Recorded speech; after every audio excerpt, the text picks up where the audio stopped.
Okay, am I streaming? I think I'm streaming. I should be streaming. Streaming. I should be streaming. I hear my own audio. All right, perfect. That's probably how I should start every time. I hear my own audio. All right. Perfect. Okay. All right. That's okay. There we go. So I wanted to wrap because I left so early last time, quote unquote so early after like a two hour and 40-minute stream. I didn't get a chance to talk about everything, and then I was sick, and then I was like dealing with stuff at home. So I'm like, all right. So long story short, I want to recap and finish off the TwitchCon debrief before I did my Magic stream tomorrow, so that one I'm gonna change my setup. I mean, it's probably gonna look the same to you guys, but basically, so I can change my setup so that I don't have to like do it multiple times. Um, and also, yeah, I had a bunch of stuff to go through. So I guess while we're here, I'm going to. I did go through all of my photos finally, and I think I have all of the quote unquote nice-ish ones. So let me just.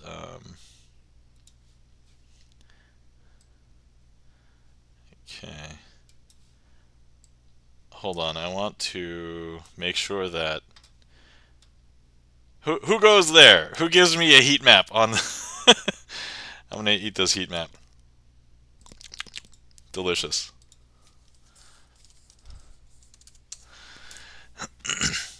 So by the way, anybody who is lurking, I have heat map enabled. So if you click directly on the stream screen on desktop, you'll put a heat map on the screen. I normally do that for my sleight of hand Sunday videos so that you can click directly on the cards. But today, I'm just doing TwitchCon debrief part 2.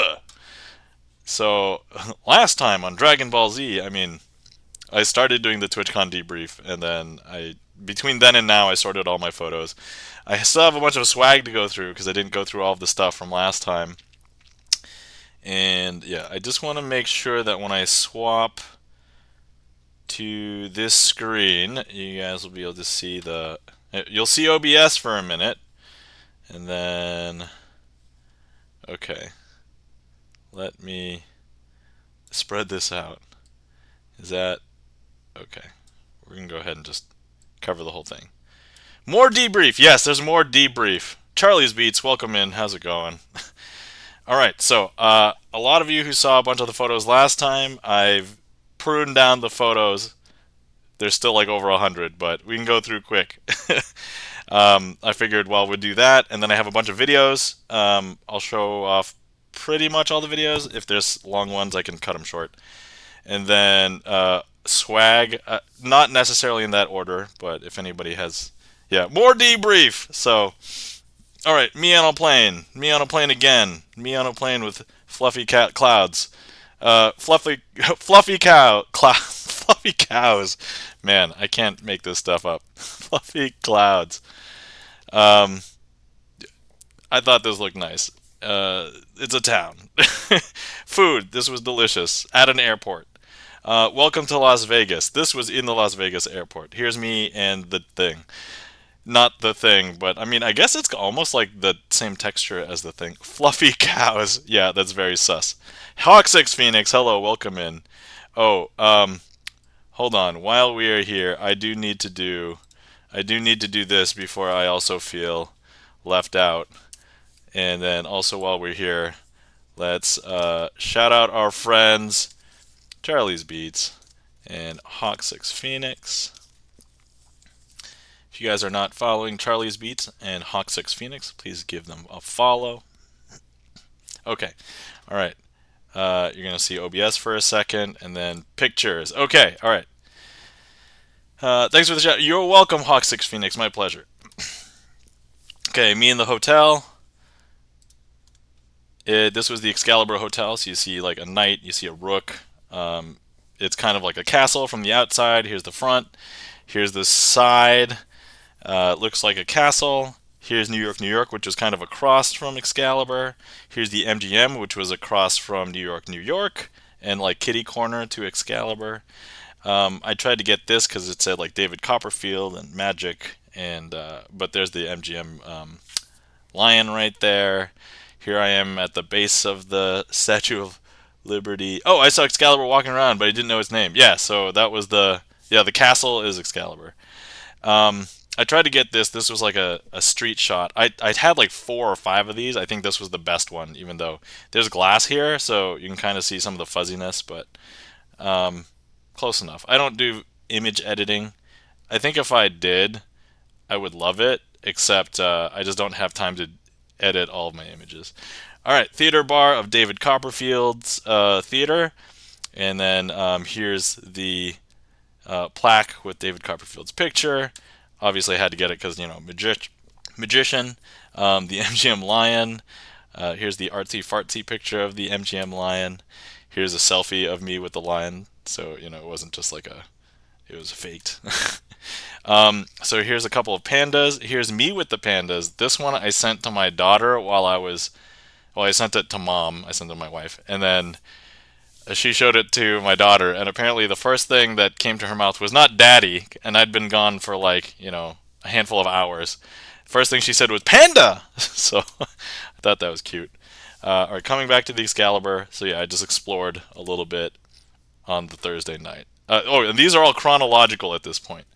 So, um, armor, me in armor.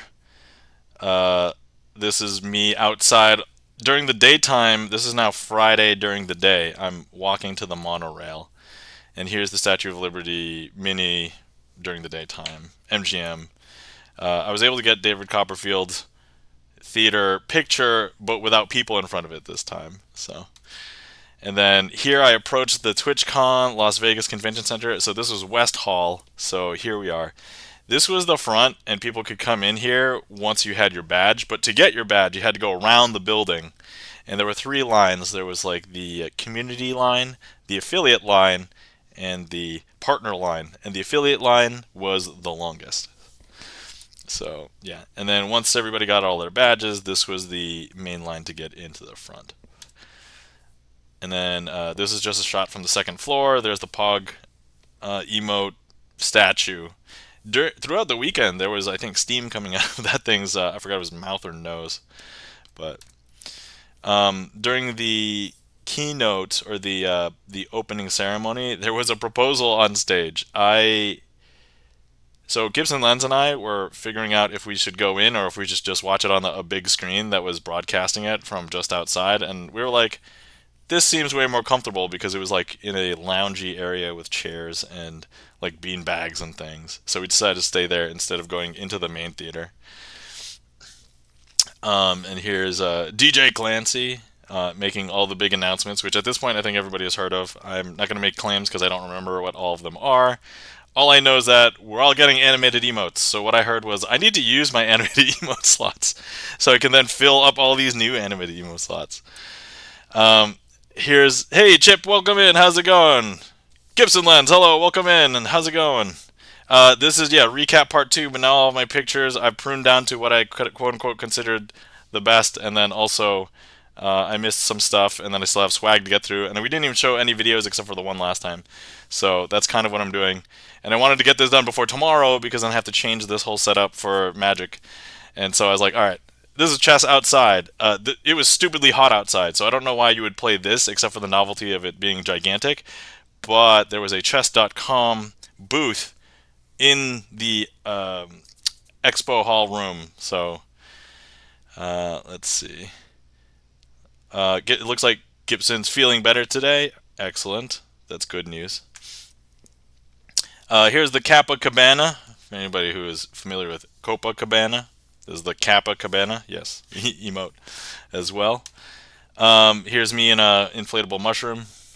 And then, oh yeah, phone eats first. So if anybody knows the philosophy that our friend Chris M. Yee has, you take pictures of your food first before you take a bite. So these were 2 tacos from this amazing taco place, like a block and a half away. This is just like a weird... So this has no true meaning to the trip, except that I just wanted a shot with a bunch of like trees. I think these are palm trees. Please, somebody correct me if I'm wrong. But yeah, looks like Gibson Lens got the Kappa in there. Got the Kappa emote.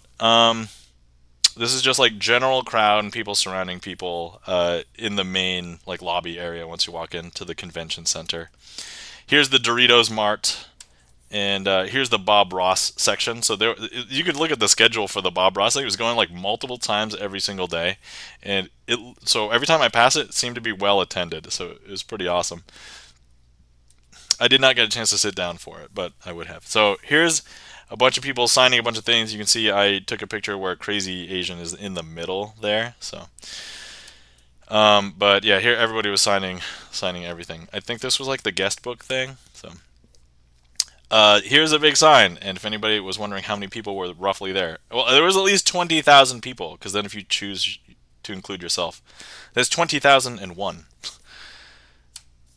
Okay, so here I am with Gibson Lens and the Rusty Panda ready for our workshop, and this was nice because we came in early, like way earlier than they expected, and I almost thought that they wouldn't let us in because the person who was standing outside's like, no, no, no, you need to wait for the panel, and I'm like, no, no, no, we're running this next one, and we were told to get here early, so I pulled up my Discord, showed them the message that I got from TwitchCon staff. It's like, oh yeah, please come in, and it's like, hey, do you know who this person is? And because that was supposed to be our contact, but actually that person ended up not being able to be found.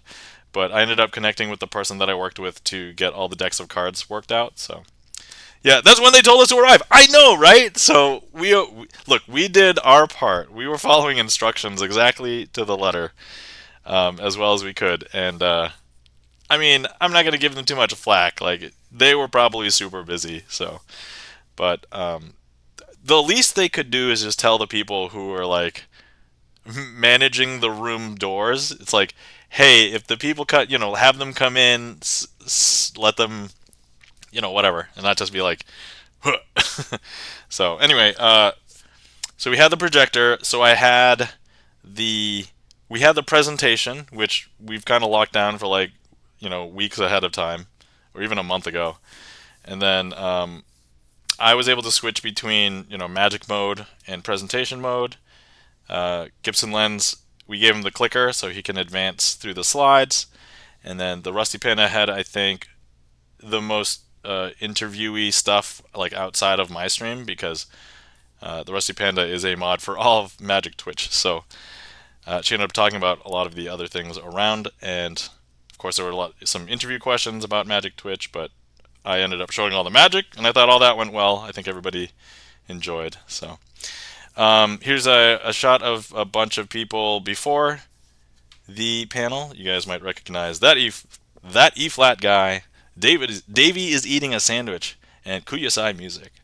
So all of which, if you guys aren't following, please give them a follow.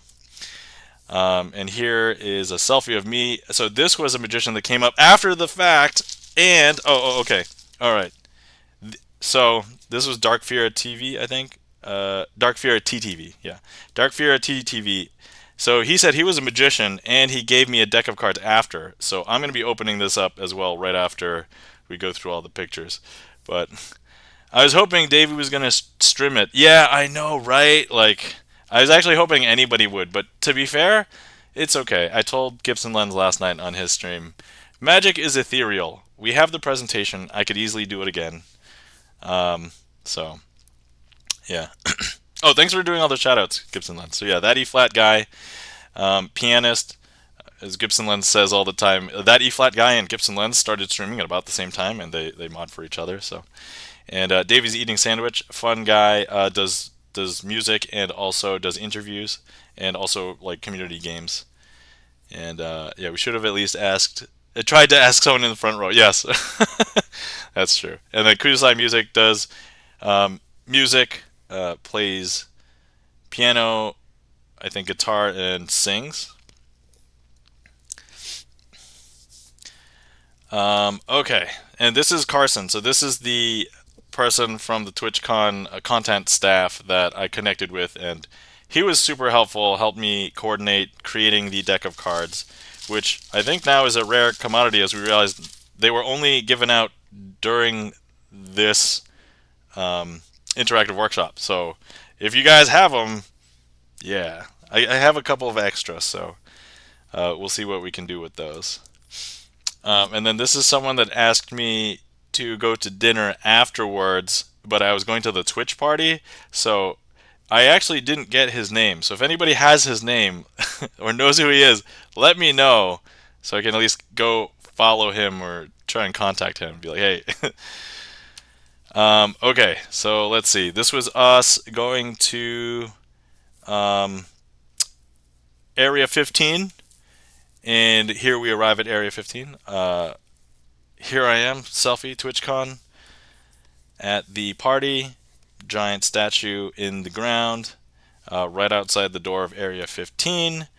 It's a dog right outside the door of Area 15 as well. Had to get a selfie. This skull is the first thing you see when you walk into Area 15.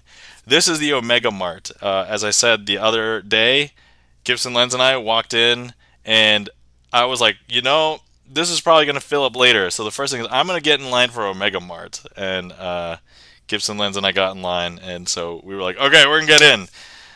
And you see a ton of different products in there, and a lot of these are like super weird. But like if you think about toothpaste, right? Isn't toothpaste effectively just tooth slime? I mean, that's effectively what it is, right? But yeah, all of the products are like cheeky like this, and I think this was probably one of my favorite things right here. Can you explain Omega Mart to us non-TwitchCon people? So, long story short, I don't think I can explain Omega Mart in a few short sentences, but just think of it as a sensory experience overload. So when you first walk in, you just see like this mart, which has all these parody kind of products. And if you just think that that's it and you leave, you're going to miss the entire experience of Omega Mart. So why was Omega Mart such a thing? Um, so apparently it's this like entertainment installation that is similar to a bunch of other ones that exist made by Meow Wolf, and the 3 or 4 locations that they have are all different. Yeah, it's a fun house basically for adults, but like not in like the adultish kind of way. It's more of like a children's science museum slash escape room without the escaping aspect.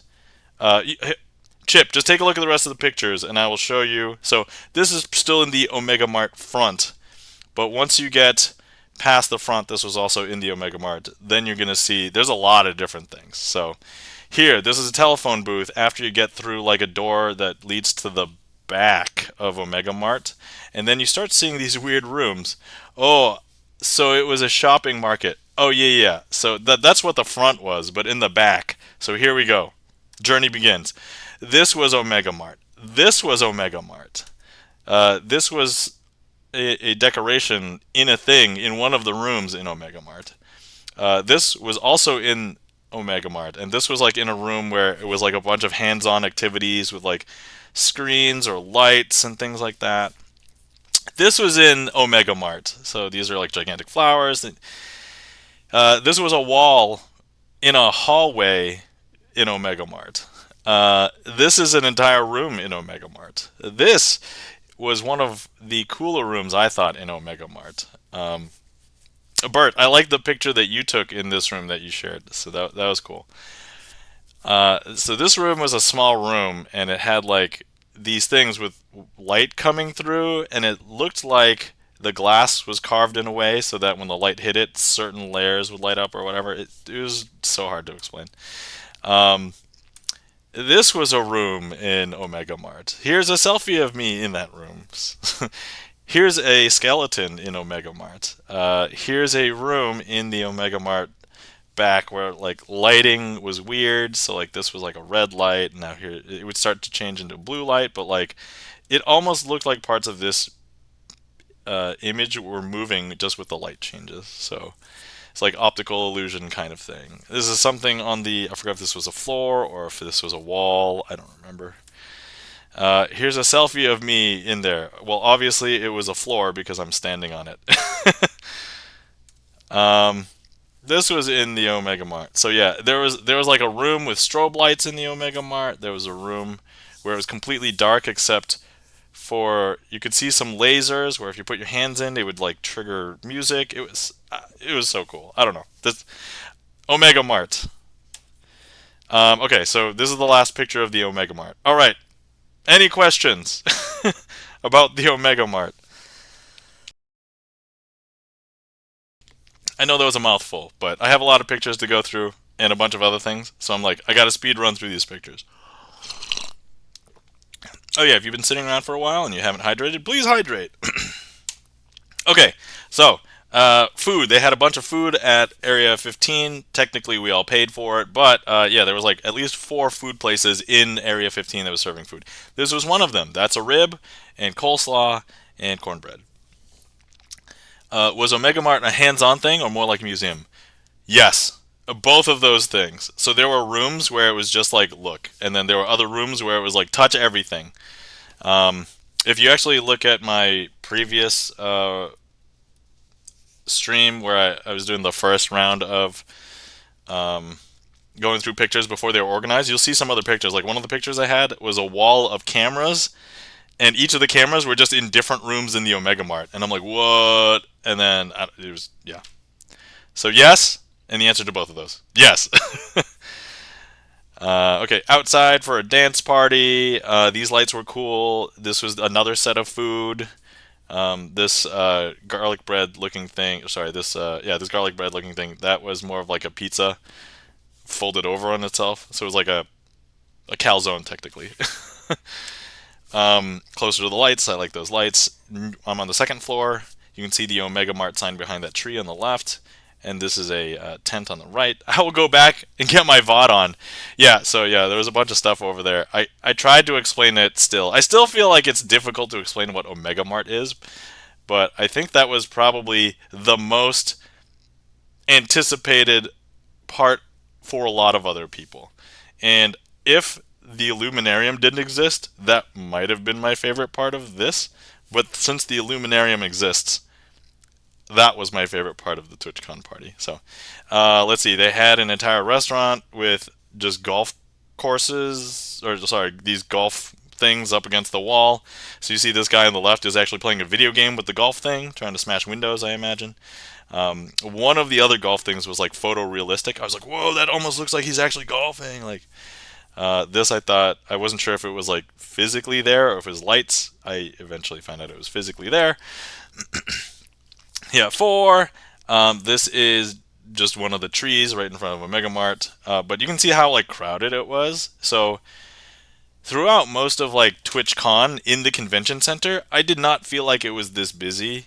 But like this picture, I think exemplifies like how busy the TwitchCon party was. I think it was just because even though it was like a much smaller set of people, the space is just much smaller. So. This was inside that tent, and inside that tent there is more food. Those are all candied apples in the center, so these are all different flavors of candied apples. This was in the dance party outside. This was the dance party inside, so the database were playing for an hour. Hawk6 Phoenix says, I had a candied apple. Which, do you remember what flavor it was, Hawk6 Phoenix? Because I was curious, but I was like, no, I'm going to have a drink now. No, I don't want to walk around with an apple. And so I ended up just skipping out on it. But, see, this was a vending machine that was in Area 15. Now we step outside of Area 15, and then you see that building in the back called the Illuminarium. So this was, I think, the first time I was heading over because Gibson Lens told me, hey, this other building is also included. I'm like, what? No way. So, yeah, it was apple flavored. That's all I can remember, says Hawk. All right, Hawk. You are not wrong. I'm certain you are correct. Area 15 does not exist. So this was just I don't know what this is really, but I imagine it's like a ladder pedestal thing, but they decorated it so well, so it's like Area 15 does not exist, and then Area 15 is like right above it on the building behind it. We're now inside the Illuminarium in like the main lobby area. Gibson Lens says, I'm glad I told you about the Illuminarium. Yes, I'm so happy you did because, yeah, this was like the coolest thing. So here we are inside the smaller room in the Illuminarium. And for those of you who weren't here last stream, I was explaining basically it's some projection on all of the walls, on the floor, even like the room's corners and edges are all smoothed out, so I guess they don't get so much distortion. Um, and then here I am, selfie, James Webb Space Telescope description, Pluto.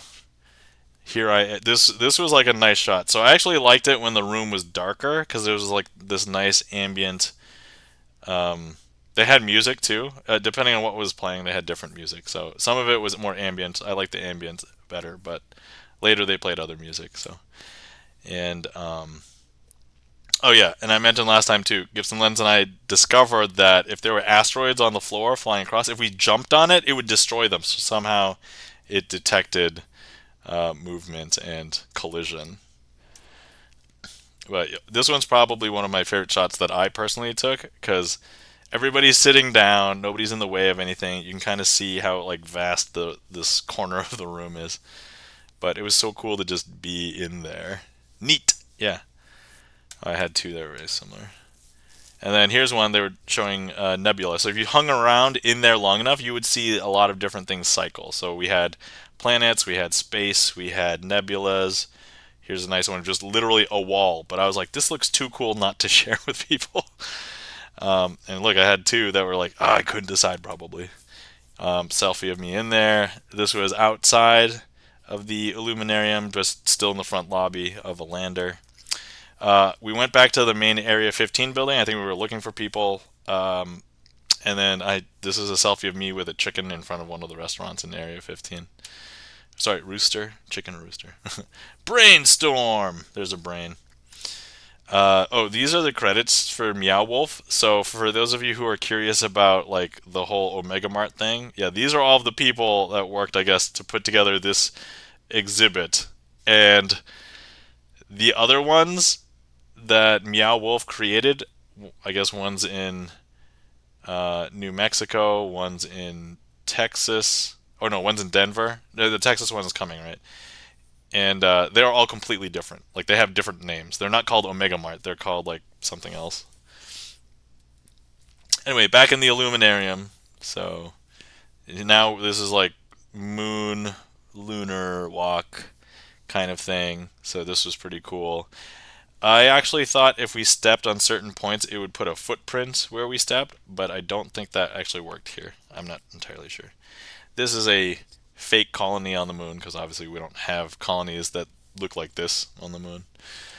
Um, and then we had constellations. So I had a bunch here, bunch there. It's me and Saturn. There's just Neptune. There's me and Neptune. There's Pluto and some other planet. Presumably Jupiter. Um, Once again, it cycled back to the nebulas, but I thought this was a cool shot. This actually, I think, shows you how deep the room is. So I tried to get this not at the furthest point, but like it's pretty far. And then here's like the other L. So this room was like L-shaped. This picture I love because I don't know these two people, and I happened to get this shot just as James Webb was coming up on this side of the wall, and they were looking up, and I'm like, this is perfect. So if anybody knows who these people are, let me know. I can send them this picture. Hopefully they'll enjoy it. More space and more deep field, and I'm like in wonder. Ooh. And of course, here's the space shuttle launches. So you could see like 30 different angles of a space shuttle launch. Actually, if you know our friend, this is Ume Zero in the front with the blue hair, and then on the right, that's House Andrel. More space shuttle stuff. Here's a planet, I think, or a black hole. I don't know. I wasn't sure. I wasn't paying attention at this point.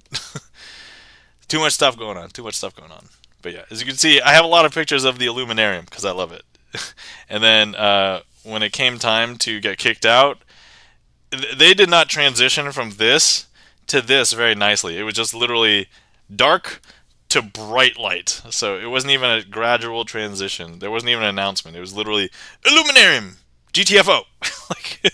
So This was a ride outside. You could sit in it, and it would spin you up and down. Gibson Les says, "Get out!" That's right. This is the stratosphere. As we discovered, the stratosphere is way taller than the Space Needle in Seattle. So this I just took a picture of because so what ended up happening was originally House Andrell drove me and Gibson Lens to the TwitchCon party, and then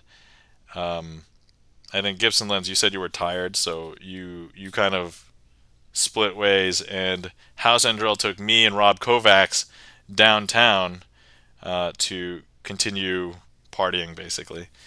And we came across a toy store, and it wasn't just like a toy store, but it was like a retro kind of, old school. But I thought this was ironic because obviously, if anybody knows that is not GI Joe, that's Optimus Prime. I mean, if you looked at the rest of the wall, I guess it's a fair assessment that it was a collage. But like, I don't know, why would you put this direct? Anyway, this picture bothers me, and I had to share it with people. So oh yeah, this is me making the face like really like that's not GI Joe. This is Optimus Prime. Come on, like.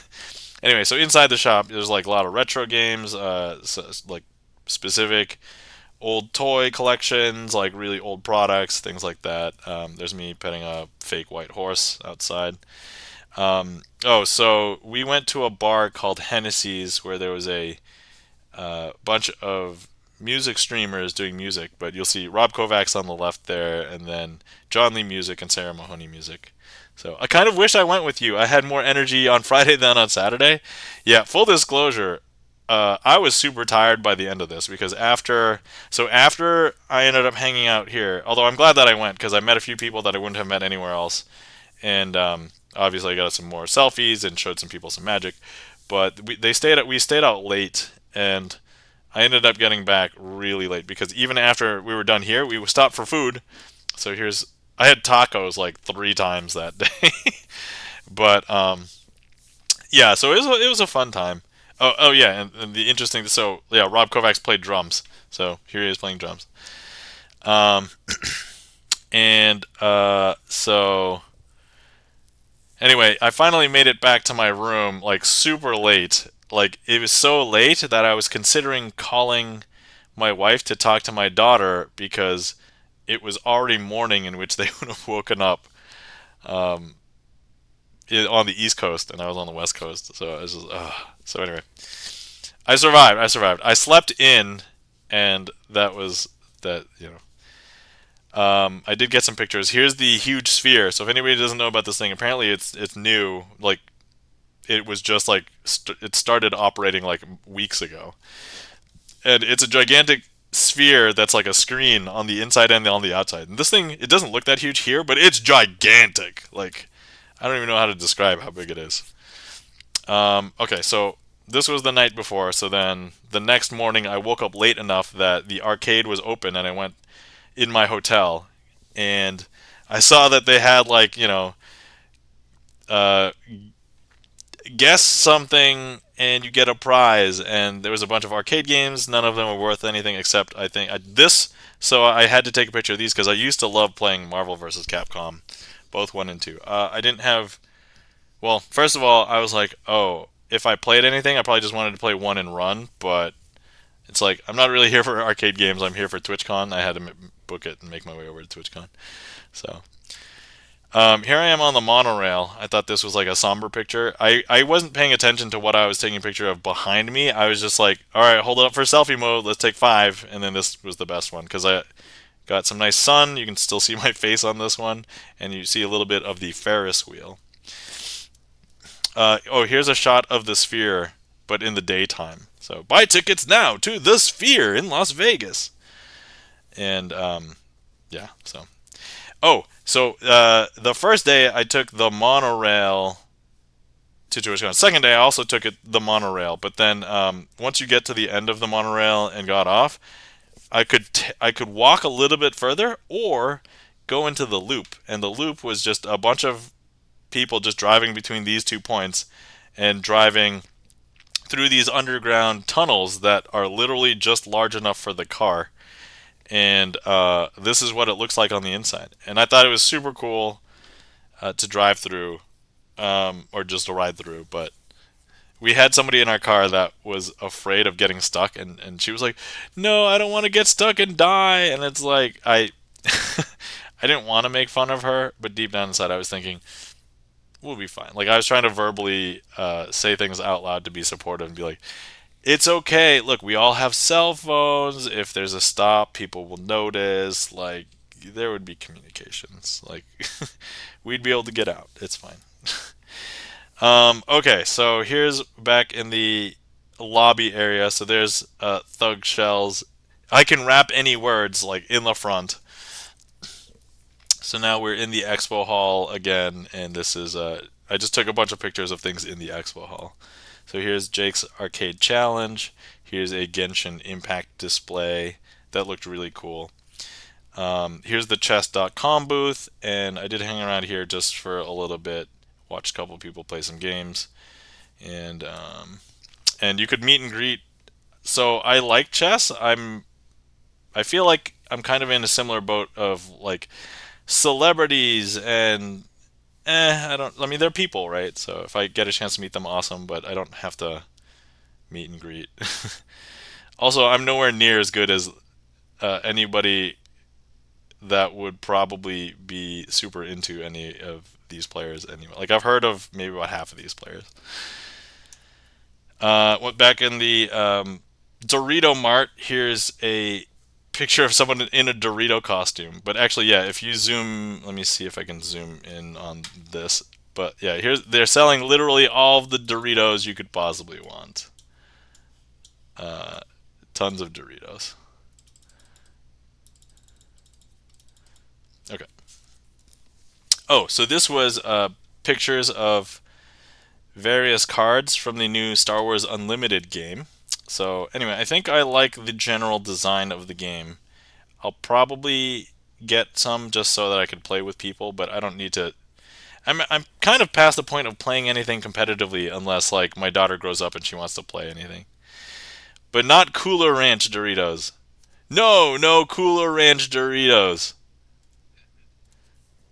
I got a picture of the Star Wars Unlimited sign. I liked it. For anybody who does not know, that symbol in the bottom left is the Fantasy Flight symbol, and they've had the rights to make Star Wars card games for like a long time. I've literally, if you include Star Wars Unlimited, I've played the last 3 Star Wars games that Fantasy Flight put out. So here's a guy spinning a wheel. I did meet him, and so I was walking around with him for a little while. But they did this thing, and they were like, "You don't want free stuff?" And I'm like, and I've mentioned before, I've gone to a lot of conventions, and I'm kind of past the point of getting stuff. Like I don't need more stuff. I am running out of space in my home, so I'd rather not fill it up with stuff that I'm like I don't really want. It's like let me just get stuff that I want. But he was trying to win a bunch of free stuff here, right here. So I'm like, all right, whatever. I spin the wheel. It stopped, and then it rolled backwards. Yeah, I think it could go backwards because of the way that stopper was. It was super flexible, and so I could see it. Like it could go a little bit and then fling back. I could see that. I mean, it's not like it's totally not the Price is Right wheel, right? It's not like that. It's here's a foil uncut sheet for Magic the Gathering. Um, and here's some jumbo cards. These were actually they're not really cards. They're actually on like foam board. And so these are really cool. If you guys are aware of what some of these cards, Doubling Season, Soul Ring, Jeweled Lotus, they are uh, crazy cards in Magic. Let's see, Basilisk. They were doing an RPG, and they were promoting some stuff, so it was cool. I did get a chance to talk with the guy that was here. Actually, I don't think I got a chance to show this off last time, or maybe I did, but I didn't do anything with it. So I got a free Rubik's Cube from Basilisk. So yeah. Back outside at the Cabana, so you might see some familiar faces and friends if you recognize the back or side of their head here. Um, and then after that, I was able to go to a magic show. So here I am at the Penn and Teller Theater, which there was a little bit of a trek to get to. So Yeah, I got a lift to get to the hotel. Still had to walk a little bit in the hotel. I'm like, where is it? But I found a bunch of other people, not TwitchCon people, just like other people who were talking about Penn and Teller. I'm like, oh, you guys here for the show? And I'm like, and they were like, yeah. So I'm like, okay. So I walked with them for a little bit. But yep, I was really there. So here I am. I'm pointing at the sign. I probably should have framed this picture better, but meh. I took three. This was actually the least worst one. So here I am in front of like one of the signs in their little hallway to the theater.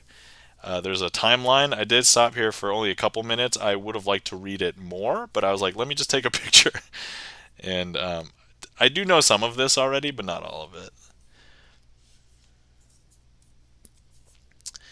Um, yeah, this was inside of the main entrance. So one thing that they had, they did not allow outside food or drink, and I had a water bottle with water in it, and so they were like, "Here, leave it outside." So there's this table with just a bunch of water bottles, and then when you walk in, there's a bar right on the inside that you could purchase water and everything else. So, hey, welcome in, Seven Senshi. How's it going?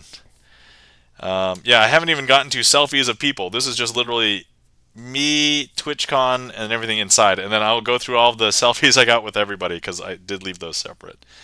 Um, so here I am in the show. You could take pictures before the show started, but to briefly talk about the show, there was a bunch of tricks. I did not expect most of them. There was a couple of things where I was like, okay, I could plausibly understand based on like what I know, but it's like, how did they do that? So, like one trick that was earlier on was a trick where people were trying to guess jelly beans based on the wisdom of the audience.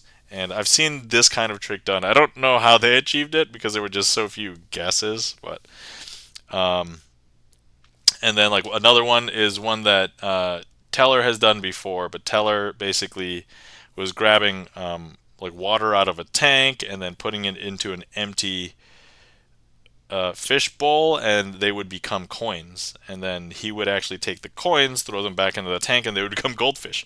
And it's you know, let's see what else. Oh, the Mike Jones duo is actually Penn and Mike Jones.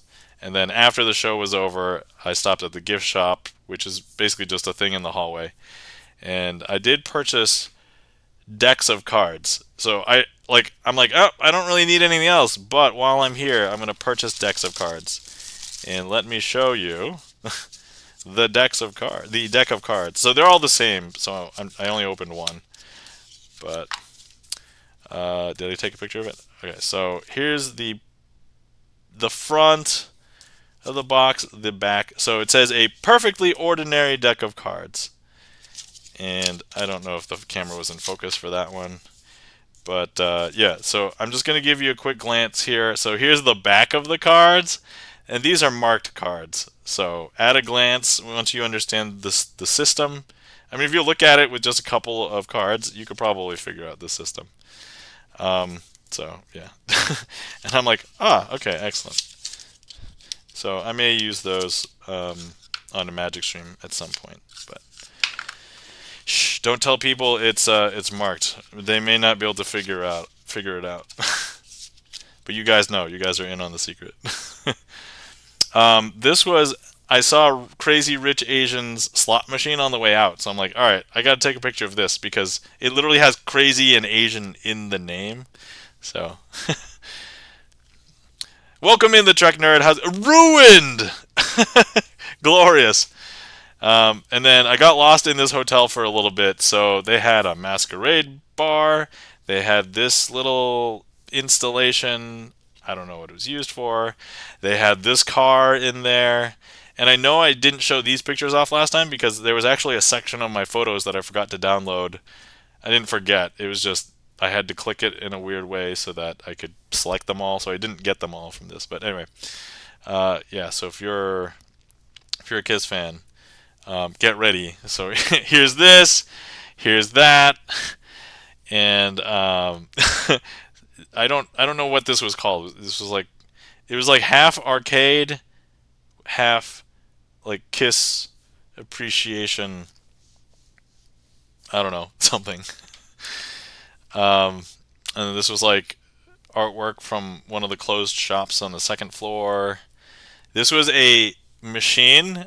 This was like one of those Zoltar speaks, supposed to like tell your future, or you can choose a bunch of different things. I mean, I didn't pay, but yeah. This was me, Gold Coast. Oh, so I was walking and I was like, okay, let me try and walk back to see if I can get back to the monorail. Discovered that my GPS was glitching out and I'd gone in the incorrect direction. So what ended up happening was I was about a mile and a half away from the strip and I saw a Sonic and I'm like, I'm starving because I didn't eat very. So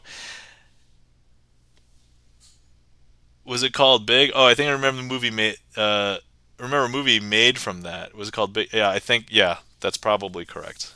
With Tom Hanks, right? Yeah. So I found a Sonic, and I'm like, let me eat something. And I was looking at the prices, and I'm like, oh, these are kind of like normalish prices. So if you get like a mile and a half to 2 miles away from this strip, like the prices are kind of normalish. But I was far away enough that I'm like, well, I need to find my way back, and so I ended up getting a lift back again.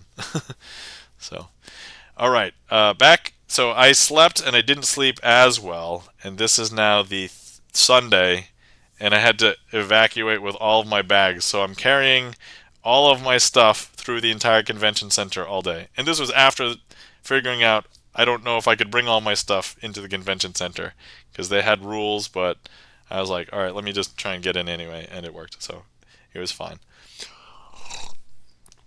But spike ball, I did get a selfie with the spike ball, of course.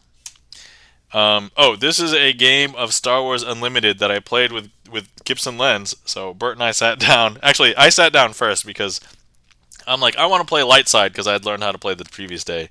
And then everybody was so busy there that there was nobody to play with. And I literally just sent a message on Discord to Bert and was like, hey, uh, do you want to learn how to play Star Wars Unlimited? I don't have an opponent.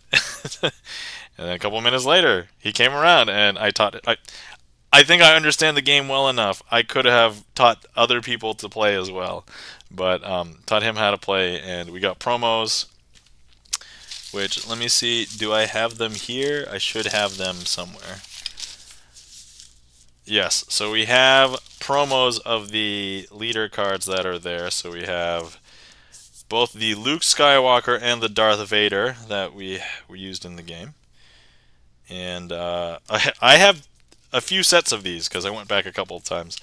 And also I got a playmat. Bert would have also gotten a playmat, but he didn't have anywhere to store it, so he was like, nah. And then let's see. After that, I ended up walking around some more to. So here's the wall of positivity. So there's a lot of positivity there. And then just some random things still in the expo hall. This Alienware display was super interesting because the lights above it would change. So here's one lighting, here's another one, and these were probably like seconds apart. Like, actually, wait, let me see. Yeah, okay, so this is 37 seconds. This is 38 seconds. So it was changing, like it was flowing, it was moving. Um, oh, here's the bricks. I think they couldn't call it Lego legally, but if you take a look behind there, they were trying to build Las Vegas on this table. So, all right, and then here's the final thing happening. Took a picture of the moon. This is a surprisingly good picture of the moon that my phone normally doesn't take. Here's outside from Kappa Cabana. I thought this was a nice shot. And then afterwards, we went to House Andrel to hang out and have a good time. They were having a pool party slash hot tub party, but a lot of the people who went to TwitchCon didn't have like bathing suits or anything, so we just hung out. I had some of this whiskey. This was the second or third whiskey I tasted, so that was pretty good. And then this is at the airport, Las Vegas airport, to go back home which, long story short, I was there for an additional 6 or 7 hours. Um, so, yeah. I ended up having a spicy Italian sausage pizza here. And then I ended up having the Tempranillo Marc de Cacares. So, Gibson Lens says, someone joked that it was the most clothed House Androl pool party. I mean, you're probably not wrong. So that's that. Okay. Oh, this was a screenshot on my phone because I thought it was super cool because I was like, all right. So there was a TwitchCon Las Vegas app, and you could have a schedule on it, and you can put whatever panels and events you wanted to go to. And so this session, I was like, you are a oh, it should have been you are an interactive workshop speaker, but you are a interactive workshop speaker. And I was like, how often am I going to get to see that? So I had to take a screenshot. All right. Okay, those are all the regular pictures. I'm going to hop back up here, and then we're going to go back to the selfies with everybody. And yeah. So for those of you guys who are waiting to see selfies with you or people, or we're going to see that in a minute. Okay. But, oh, actually, let me also pull out the decks of cards that I had. So what I did, for anybody who was not there or who didn't know what I was doing, I had 2 TwitchCon decks of cards. These were the decks of cards. Whoops. Hopefully that... I heard it was crazy crowded because of a huge concert and more. I would say that I did not notice that it was that crowded until Saturday. So, like, Friday was fine. And honestly, at TwitchCon, like, the convention center was fine. The concert that was happening was like the When We Were Young, like, music festival, and that was happening outside of the convention center. So in the convention center, it just felt like TwitchCon all 3 days. And if you've been to other big conventions, it was not that big, because I've been to Gen Con, where if you're walking around in the expo hall, you are literally like trying to squeeze through people the entire time. And here it was like luxuriously spacious. Like I could just walk between exhibits without having to brush up against anybody. So anyway, for those of you who weren't there who wanted to see what I was doing, I had these 2 decks of cards, and what I did was for every new person that I met, or actually for every person that I met, I basically tried and have them sign a card, and I would show them a magic trick, and then I would get a selfie with them. And so that's what a large majority of these. So the blue deck that I brought, these are all of the signed cards, and these are unsigned. And then for the red deck, this is the one I tapped into, maybe a little bit more than half. These are all the signed ones, and then these are the unsigned ones. So, all right. So to get to those pictures now. Oh, the monorail was packed a lot whenever we head to the convention center because of the concert. Yes, the monorail was the part where I saw all of the crowds after Friday. So that was the problematic thing. Okay, you're going to see OBS for a second. Share screen, and then... All right. Here we go. Can you guys see that? Yeah, okay. All right. Okay, here we go. This was literally the first person I showed a trick to on the monorail. And it was empty, surprisingly, because this was early on Friday. This is someone that I ended up seeing later. Again, showed him a trick properly and got him to sign a card. So we'll talk about him in a second. This is Green Guy Music, also known as Jeffrey. I didn't realize that he was Green Guy Music until I was waiting in line with him outside, waiting to get our badges. And I was like, what do you stream? And he was like, piano. And I was like, piano? I should know who you are, because like you guys know, I hang around with on all the piano streams, so I should know. I should have known, but he had his sunglasses on too, so he didn't look like this as well. Oh, thanks for shouting out Green Guy Music. Yeah, so please give Green Guy Music. Nice guy, and so I learned we can call him Green Guy Music, or we can call him Jeffrey, not Jeff. So shh. This is Cayenne Peppers, and I met her, but she does not wish to be seen on camera, and she has a VTuber, so we did this. That was, and then this is A Fatal Knight doesn't stream much, and I think wants to stream more, but he was standing in line in front of me after we got our badges to try and get into the convention center. So showed him a trick, and then after like a few minutes, you realize the line wasn't just like a single line; it was like a line that was like 3 or 4 people wide. So there's several people in front and behind me. So this guy on the right is Crazy Set, and I did not get the name of the guy that's in the middle. So if anyone knows who he is, let me know. The least I can do is give him a follow. And but yeah, Crazy Set's name is spelled with a K, Krazy. So we immediately bonded. But of course, selfie and picture. Fox at Tails.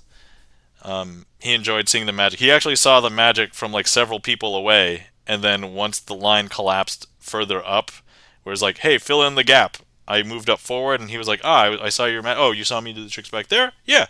So I was like, "Hey, you want to see something else?" Okay, and I got him to sign a card and got the selfie. And okay, here we are meeting up. So it is me, Gibson Lens, the Rusty Panda, and Galvos. So this is where we met outside of the Dunkin' Express in like the food court area in the convention center. And yeah, all the shirts that we were wearing, the Rusty Panda gave us, and we had talked about this, and she'd been planning it for like a couple months.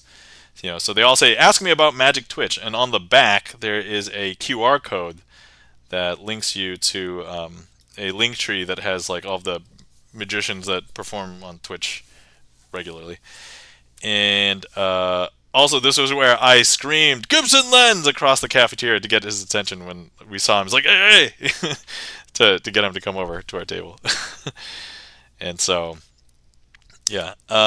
Okay, so here's Can of Clay. So this was that guy that I told you about earlier that I had the selfie but didn't have the card. So he's like, "Crazy Asian," like he was walking across. He was like saying, "Crazy Asian, you're so famous," or something. He was just making fun of me. But so if anybody's interested, Can of Clay does streams related to cannabis education. So feel free to give him a follow. But anyway, he's a really nice guy. So I like talking with him. I talked with him a little bit on the monorail, and then a little bit here as well. So this is Magic by Tyler. So he is a professional magician, and long story short, his name came up during the process in which we were trying to prep our interactive workshop. And I did talk a little bit about this in the last video, but long story short, it was way too late in the game to change like who the speakers were and like what was going on. Plus, none of us knew him really, so anyway. But our shirts worked in this case because he said, "Ask me about Magic Twitch," and he asked us about Magic Twitch. And so this was happenstance. If for nothing else, this is the moment in which the shirts were meant for. So anyway, I'm now following him, so we'll see. I know that he's done some stuff on Twitch. I don't know. Here's like the thing, right? I do magic on Twitch as a hobby, and it occurred to me that like if you were trying to do magic as your livelihood, it's like, would you give that away for free? And like that's, I don't know, that's the thing that is in my mind, and so like I don't know the answer to that, but anyway. Selfie. So Kuya Gibson Lens, me. Kuya was also sorry, Cyrus. Cyrus is his name, but everybody calls him Kuya. But anyway, so he was taking a selfie, but I'm looking at my own camera, of course. Davey is eating a sandwich, so he signed the card, wrote Davey, and then sandwich. He just drew a sandwich that was right there. And then here's a proper one with Cyrus. So, and I did show him a trick. Dr. Rollerson, I'd seen him in chats. I don't know if I had been following him prior to the other day. So, but I'm like, oh, okay, I kind of know who he is without actually knowing who he is. But it was nice. I chatted with him for a little bit at TwitchCon, so that was fun. I met JMO Piano. So if anybody who doesn't know JMO Piano, excellent pianist. And I got a chance to meet him. It was actually shortly after his set. And here's my random, hey, I have 2 questions for you. One, would you like to see a magic trick? 2, can you sign this card? And then I ask for the selfie as like a third question, but I don't want to tell people that I have the third question lined up after the fact. But anyway, he loved the magic trick I showed him. So, and yeah. And then here's Lyrical Leia. So I did not know about Lyrical Leia, even though I think I'd seen her name in some chats, but also showed her a trick, and she enjoyed and got the selfie. So here we are, Gibson Lens and House Andrel. So that's Michelle and Andrew and me. So actually, House Andrel later told us about like the complications. Chipperdoodle says Lele, so you know Lyrical Leia. Oh yeah, is that her emote? Is that yeah, Lyrica? Oh, okay, awesome, nice.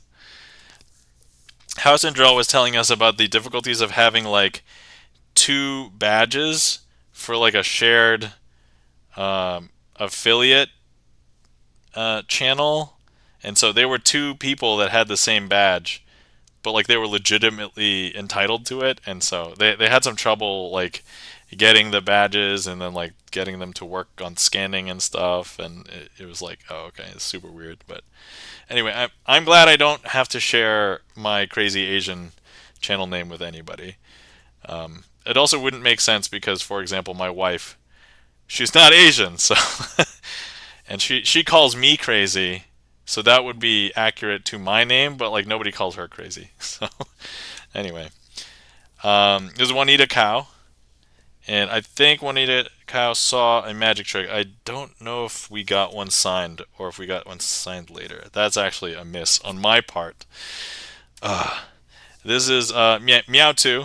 So if those of you who know, so it's funny because I saw 2 or 3 pictures of Meow 2, and every single time, I don't think Meow 2 is looking at the camera that is taking the selfie, which is kind of funny.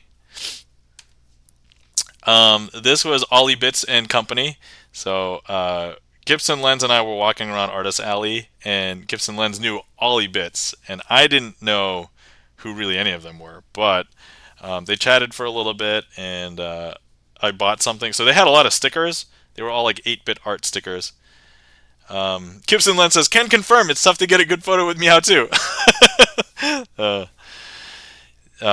yeah, they gave me so here after. Oh yeah, if you're not following Meow 2, please give Meow 2 a follow. I did discover that Meow 2 plays chess, and I think he's pretty good. He's probably better than me because his elo is higher on chess.com. So. And then yeah, so here I got the this tag that says "I'm going to duck you up," and that was that was here. And then I got some stickers. I haven't shown off any of that swag yet, so we'll get to that. But this was somebody in Artist Alley, and I don't remember their name, but they were like, "Hey, you want to bounce my balls?" And they just had a bunch of Pokeballs, so I obviously I bounced it vigorously. The Trek Nerd says, "Gosh, I don't know anyone from these." Oh, the Trek Nerd.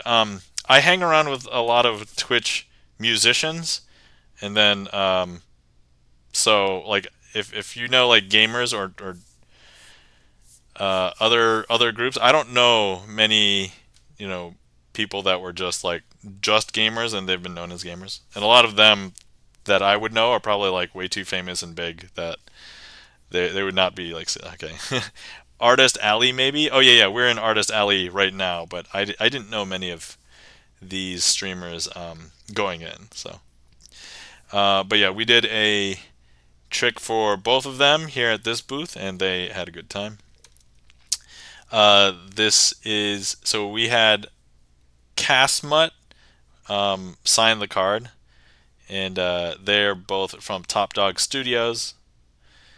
And we showed them a trick. I am hanging out in their booth because we showed him a trick as well. This is a Wushen Snake gamer. It's funny. I was going through my photos last night and I was checking some of the usernames and being like, okay, all right, do I need to follow them? Blah blah blah. And so he actually started streaming like within 5 minutes of me getting across this photo, and it was like, hey, and he was revisiting FNAF. Five Nights Freddy's last night, so I, I thought that was funny. For anybody who doesn't know Saki, this is Saki, singer. I did get one with the card. Here we go. Yeah, Saki. And she was uh, visiting the United States, and then I guess ended her trip at Gibson Lens. I think you had more details on that than I did, but she had a selfie stick and was taking selfies probably even more aggressively than I was taking selfies. So Saki's still in America? Oh, all right. Well, I stand corrected. She is doing all the traveling. And here I am with our friend Cashmere Feline. Uh, Fun person overall. If you are unaware, Cashmere Feline does productivity streams, and there is a command in Cashmere Feline stream that says exclamation point blame Nam, and so I guess she blames me for her starting to stream, which, if that's what I'm going to get blamed for, that is perfectly fine. um, Seven Senshi says we did karaoke with her and Meow and Vince. Oh, nice! Cashmere has awesome energy. Yo, Cashmere is awesome. So, Meow 2 was with Saki a lot since it's her first time in America. Ah, okay, I see. But yeah, this is my first time meeting her. I mean, actually, this was my first time basically meeting any streamers in real life. So it was a good time. And it's super fun to actually be like, hey, I met you. But yeah, Cashmere's fun. This is that E flat guy. So first time meeting him as well. And he was, I think, eating while I was showing him a magic trick. So if he wanted to get handsy and touch the cards, I discouraged him from doing so. Oh, thanks for shouting out Cashmere Feline. Yes. So there's Cashmere Feline for anybody who's in the know. And here's our friend Rob Kovacs. Oh yeah, that E flat guy. That's right. Excellent. Thanks for shouting out that E flat guy. And for those of you who don't know, Rob Kovacs, I verified that the beard is real. So there you go. Look at that beard. That's right. Yeah, thanks for shouting out Rob Kovacs. Yeah. Rob Kovacs, partner. That was the positive that was associated with him because, relatively new partner. But, yeah. He verified by touching the beard. So, long story short, when I was taking this selfie, I accidentally touched the beard first because I held the card close. And then somebody was like, whoa, did you just touch the beard without asking? And I'm like, no, I don't know what you're talking about. And then I actually deliberately touched the beard. So that's, so, yeah. But, no. Hanging out with Rob is super cool. Actually, I posted all the pictures that I had of a bunch of the people that I hung out with the most. So it was Gibson Lens, Rob Kovacs, and Cashmere Feline. So I had more pictures of all of them than anybody else. So if you are in their respective Discords, find where it makes the most sense for photos or TwitchCon, and you'll see all the pictures that I posted of them. This was Tina. She sat down at a table that ended up being vacated, and I was like, I think she asked, "Oh, is anybody sitting here?" And I was like, "No." And it was like, "Hey." I sat down, and then I showed her a magic trick. Selfie. The Trek Nerd says, I did a podcast for 10 years that was also streamed, but not by me, so I guess that doesn't count as me being a streamer. Oh, well, I mean, I guess it depends on what you consider streaming. So if the podcast was live and it was just audio, I would consider that like being live audio streamed. And also, I would dare say, if you had any sort of like organizational, like if you planned it, if you ran the podcast, then yeah, I would say you did. It was with live video. Oh, okay, excellent. So I mean, you have been streamed before then, but yeah, if it wasn't like your channel or if you weren't running it, were you running it, the Trek Nerd? I mean, regardless, if you want to be a streamer, the bar is pretty low. It's literally turn on the camera and the microphone and, you know, talk or do something. Like, this is JT Beeman. Okay, so these guys I did a trick for because there was three of them. One of them I told how to get the affiliate gift, which anybody missed the affiliate gift, was these keys that say, the spacebar says Twitch affiliate, and then some other keys. So I wrote and prepped it all, but the main host did the streaming. Oh, okay. I'd say you streamed. You did enough. And then this is the guy that came back, and he came back to me doing a magic trick to the other guys, so he was recording the end of that one. But then I had to get him to sign one, and I did a separate trick for him. So, yeah. This is me and Vins. It looked like Vins was in a hurry, so I just got the selfie, and then he walked away pretty quickly. But then I saw him again shortly thereafter because the picture is literally right next to this one. And then, yeah, so.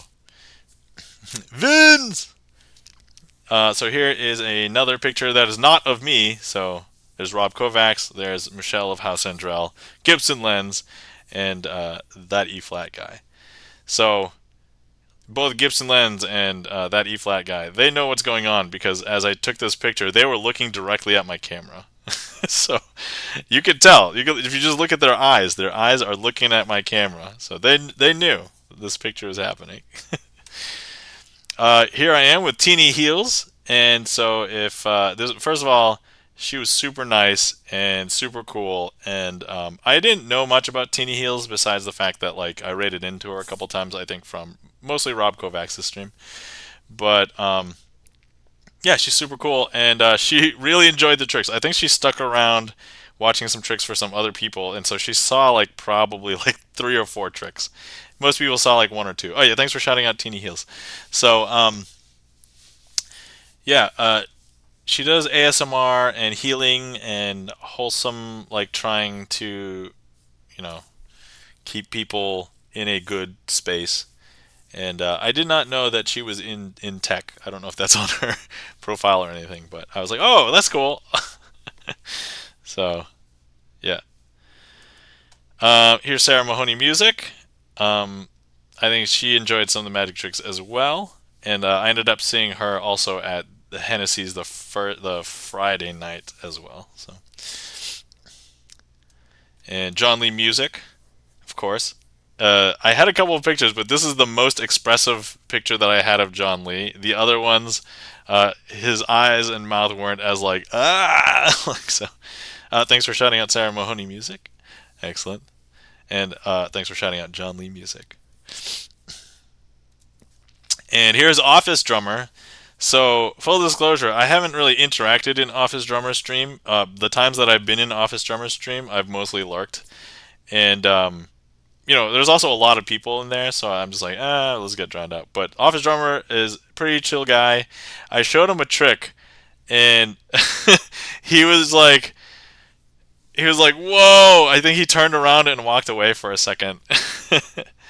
And actually, who was it? House Andrell. I think House Andrell had a recap stream as well, and they were taking video of one of the tricks, and I think they got this trick where Office Drummer walks away. But then Office Drummer's girlfriend was standing right there and also watched the trick, and she saw a couple, and it was a funny reaction.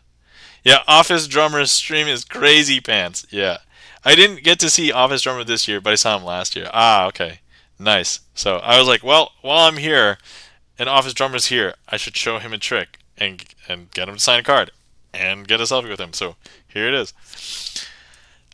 Here's House Andrell. So you guys don't know, there's Michelle and Andrew of House Andrell, and I hung out with them a fair amount this weekend as well. And so Hawk says Las Vegas must be too hot for his office clothes. Oh yeah. So I mean, well, Seven and Hawk were there. Like that weekend in Las Vegas, it was obliteratingly hot. Like it was between 90 and 95 Fahrenheit the entire like weekend basically. Like I would step out late at night after it was like dark, like even it was 9, and it was still hot, and I'm like like oh, thanks for shouting out House Andrell. Yeah, if you guys aren't following House Andrell, really cool people. They also live like a couple miles away from the strip, and so yeah, it was their house that we went to on Sunday night, and they have a variety of streams. So they've done some music, they've done some games, they've done like a hot tub pool party because they have a hot tub and a pool like right in the backyard. So, but yeah, we had a fun time hanging out with them a lot. But so they signed the Queen of Hearts in the normal Twitch deck that I use, but that was taken by the time they got to this. So they were like, let's do the King of Hearts. So let's see. Oh, I forgot who this was, and actually I couldn't read. This was Hell's something something, but he was sitting. Oh no, sorry. Oh no, this is when I was under the mister. So it was hot outside, and so they had like an inflatable mist rig, and it would just shoot out mist water like continuously. So I did a trick for him, and then she saw and heard that I was doing a trick. And actually, after this trick, there was about a semicircle of like I don't know. I would probably say a dozen people around me watching the magic trick. So that was super cool. Um, and then this is Kevin Mason. One of the few people that recognized some sleight of hand, he approached me and said, "Hey, that was a wonderful," and then he named the trick. And I'm like, yo, that means you know some sleight of hand and you know about it, whether you can do it or not, irrelevant. Like you know enough, and so this is pretty cool. So getting complimented and him just recognizing the trick was super cool. So anyway, I got him to sign a card. I actually didn't show him another trick because I think at this point, the ones that I was showing, he probably knew them all or knew enough that it's like okay. But he said it was very clean performance, and I was like, thank you. So I appreciated that. Oh, picture 7 Senshi. And then also Hawk 6 Phoenix is coming up next. So unfortunately, when I saw them here, this was outside by Kappa Cabana.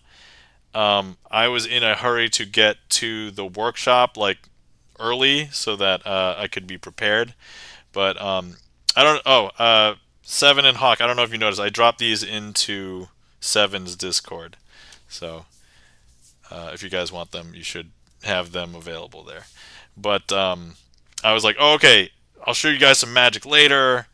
And so I got the selfies, but I didn't get them to sign a card, unfortunately. But they came to the workshop, so thank you so much for coming to the interactive workshop. And actually, Hawk was telling me he needs to learn how to do that trick again, or he needs to perform it. And I was like, okay, that's cool. That warms my heart.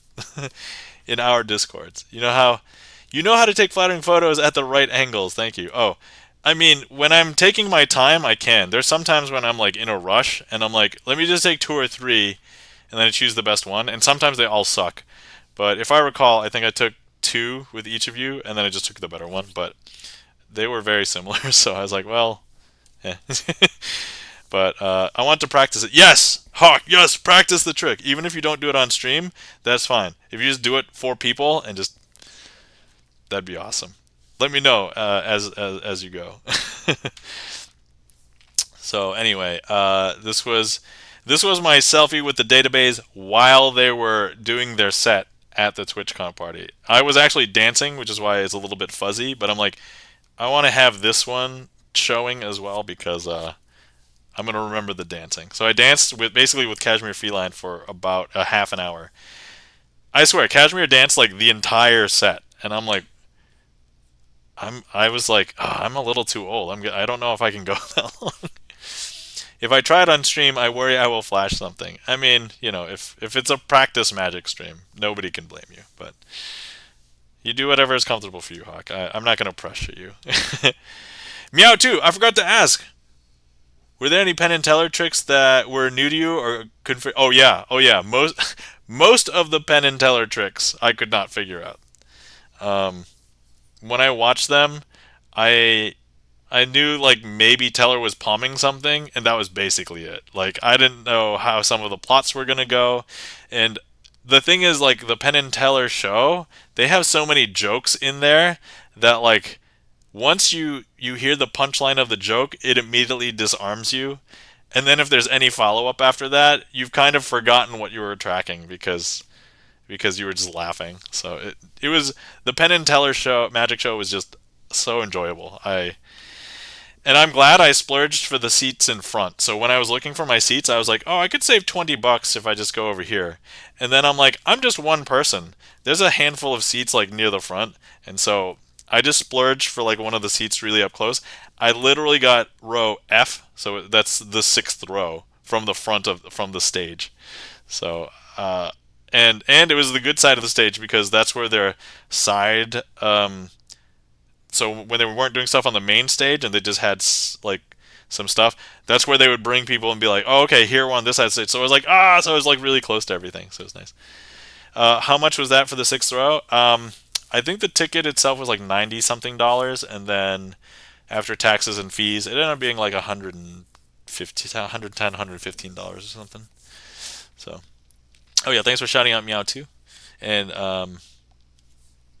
welcome Meow. How's it going? We did pass a couple pictures with you earlier, so um, here I am dancing. So I had a bunch more of pictures with me and Kashmir dancing, but they're all blurry. So I was just like, all right, let me just grab a couple. And so here it exemplifies the energy well enough. It was a so Kashmir did compliment me on some of my dance moves, and I'm like, yes, I can still move my body. Like, so for anybody who didn't know, I used to play a lot of dance games, so I have no shame moving my body in public. And I think just the fact that I have the no shame, I can just move my body and it's fine, and everybody just thinks I can dance. But really, I can't dance. I can just move my body in public. Like that's that's basically it. But because of all of that, and I do have this reputation from high school, I was voted best male dancer of my graduating class in high school. So for anybody who cares about superlatives or anything, I was not going to be president. I was totally just going to be a good dancer. Bargain compared to the 1K plus Adele tickets. Oh yeah, I would never purchase Adele tickets. I don't want to say that because technically my wife is a fan of Adele, but I think she would probably be upset if I spent 1K for any tickets for literally anything. Sixth row with Magic Gods. I'd pay that. Yo, I mean, yeah, I would say it's probably pretty reasonable because the difference between like the closest seats and the furthest seats was like $25 to $30. So it's like, well, I'm already paying a large majority to watch the show anyway. It's like I can pay a little bit more to be close. Like it wasn't like a disparity of like a couple $100s. It was a disparity of maybe worst case scenario $40. Like let's see, Gibson. I know someone who went to see Adele last week. Oh, I mean, don't ask them how much they paid for the tickets, I guess. Oh, all right. So this was me complaining about being old with while walking with Gibson lens, and we pass. This is Granny Q, and she was like, "Who's complaining they're old?" or something like that. And she turns and looks at me, and I'm like, and I got defensive, and so we ended up having a conversation. And then I ended up showing her a magic trick and getting her to sign a card, and we took a selfie together. And she was like, "I'm so happy you said something," and I'm like, "I'm so happy I said something too, and that you called me on it." And so we had a great interaction there. And so there's there's her signed card. And I followed her the other day, so it looks like she's gaming, and she also will do cooking streams. So, uh, um, yeah, actually, let me, uh, Bert, if you're there, if you can do a shout out for Granny underscore Q. If anybody else wants to follow, that is Granny Q. And here is me and Gibson Lens, aka Bert. Thank you for shouting out Granny Q. And yeah, so this is like, I think I tried to get like one selfie of me and Bert each day. So I think I did manage to do that. This was on Friday. So she may or may not be about my age. The Trek nerd, I have to maintain that Twitch discourages people from talking about their age. So we can, but I mean, Granny Q does say in her description how old she is. So, but anyway, yeah. So this was once again in the Illuminarium, and here we are at the, and once again, I don't know, so I can't tell where the database are looking. But I caught this while Rob was trying to take a selfie, and for some reason, Kashmir knew I was taking the picture, and she happened to look at my phone. You look at her eyes; she's looking at my phone. So the Trek nerd says, "I have revealed nothing." And then here's the proper selfie with the database. So the only thing I didn't really get to show them was a magic trick. And so we were here at the TwitchCon party, and I was like, I don't know if I really want to take away from anybody's time, because technically everybody paid $100 to get in here. So, you know. And but honestly, like, this was after their set, so a lot of people probably wanted to approach them and see them. So I'm like, all right, I'll just get the selfie, said hi, chatted for a minute, and then yeah. And then here's a selfie with a bunch of us. It was me, Gibson Lens, House Andrell, and Rob Kovacs.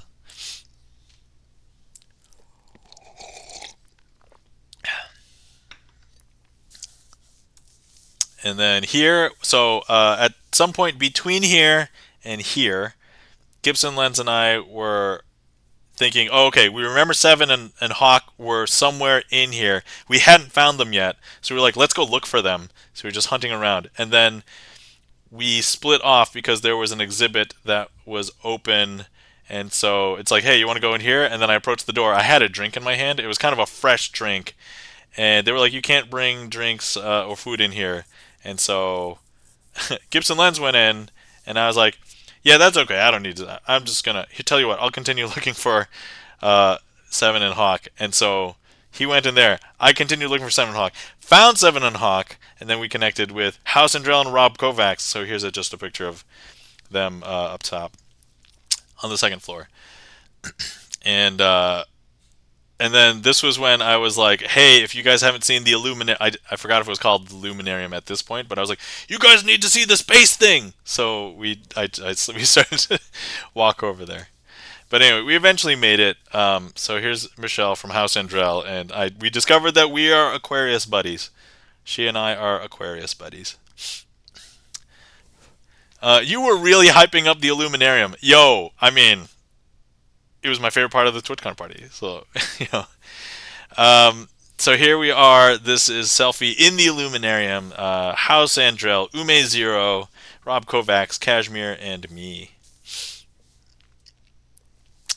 And at this point, my phone was dying, and I couldn't get a signal either. But I was trying to message Gibson Lens, telling him, "Hey, we're all in the Illuminarium." Yeah. Oh, Seven says, "I'm glad we were able to see it before the party ended." Yes, I know, right? So apparently that area is it costs extra when you go. So you would have had to, if you go on a regular day, it would have been separate fee. Welcome in the Silver Median. How's it going? Howdy. How do you do? Gibson Lens made it over eventually. Silver Median says, big day is almost here. The Silver Median, what big day is that? Is your birthday? No. 11/11 is when I become a husband. Yo, the Silver Median, congratulations. That is a big deal. I'm going to let you know also, I don't know how long you've been with your partner, but, I mean, oftentimes when you get married, it is kind of a formality. If anything changes majorly, that could be a bad sign. But for the most part, like, it's a happy day, happy moment. So I totally remember when I got married, and and my wedding and everything. But yeah, definitely enjoy that.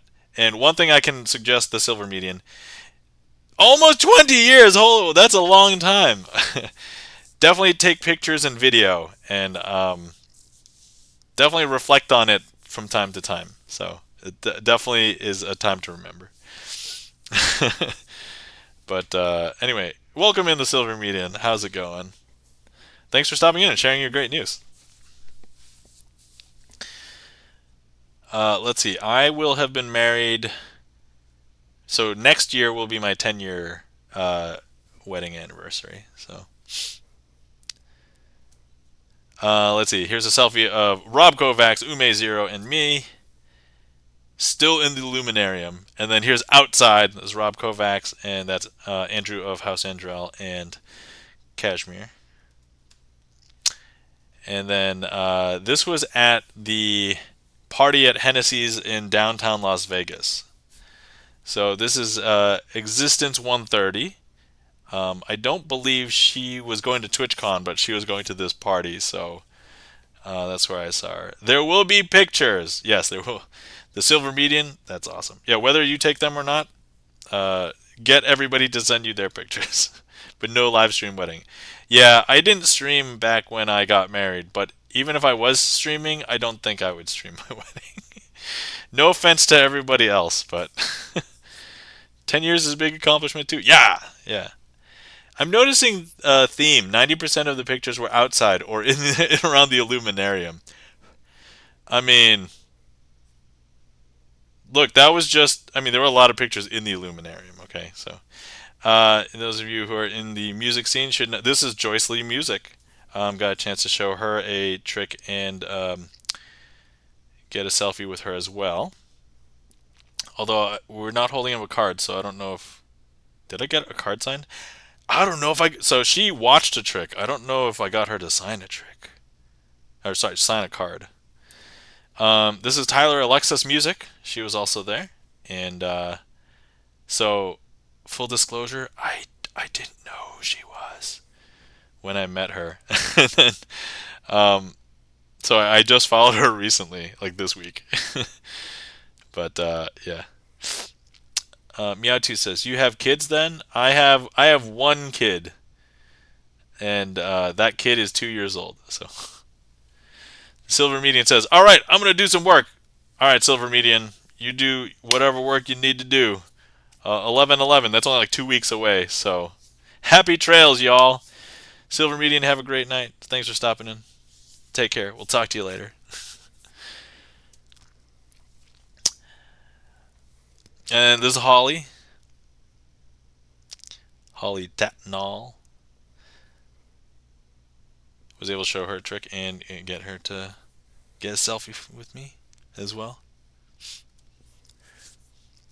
And then this is an exhibitor that taught me how to play Star Wars Unlimited. He was super cool, and actually after our game, it was a little close, not as close as my game with Gibson Lens, but he won. But then afterwards, I told him because he asked, "Oh, what do you stream?" And I'm like, "Oh, I stream Magic," and he's like, "The Gathering," or and I'm like, "No, no, no, sleight of hand. You want to see something?" And so I showed him a trick.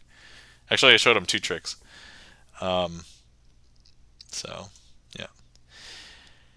Okay, this is the beginning of a cluster where I was meeting my friend Kisogo Plays. So if you guys have been in chat, Kisogo Plays. I met him in person, and then I sat down with him and his group of friends for a little bit, and I didn't get a selfie with him because he was going to a panel, and I'm like, oh, okay, I'll catch up with him later, and then I never did, so I feel guilty.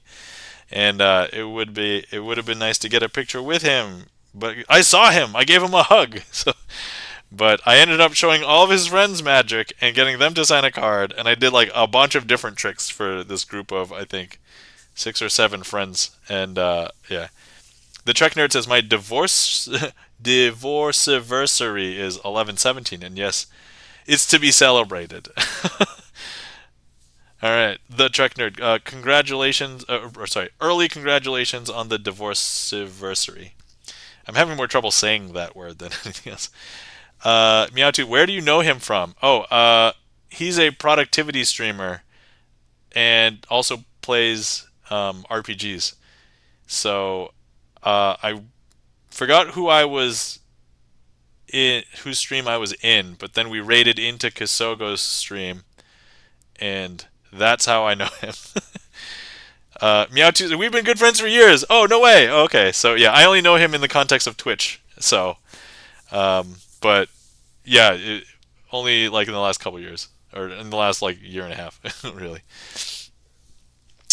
So, selfie with one of the friends, another of the friends, and I showed like different tricks, and there was a handful of tricks that I got more mileage out of than I thought I was going to.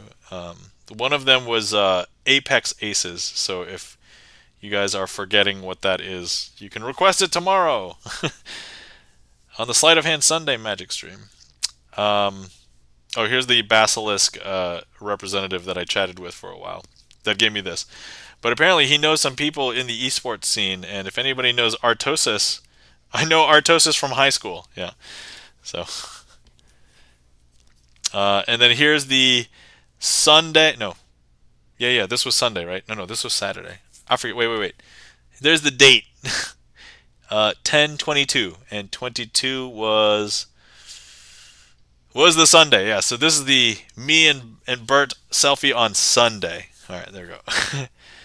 Gibson Len says, I've heard of Artosis. Yeah. And then here's Cyrus, Kuyasai Music with a lightsaber. I thought this was a cool pose. I did take a couple other ones with him holding the lightsaber, but this was the coolest one. So, and then this is me and a guy that I met on my way to the monorail, I think on the third day. And he was having trouble finding the monorail, and he was like, "Oh, I could have saved some money going on the monorail the first couple days because he basically did rideshare every day from my hotel from the Excalibur." And as it turns out, we tried to get on the monorail on Sunday, and it was super packed. So we ended up taking a rideshare anyway. Seven says, "Oh, that lightsaber is big. Kuya had it in the musicians meetup room." Oh yeah, yeah. It's big. I actually grabbed it from him and did some. I tried to do like poi with it, but I don't know if I'm that good at poi. I'm probably better with it as like a weapon.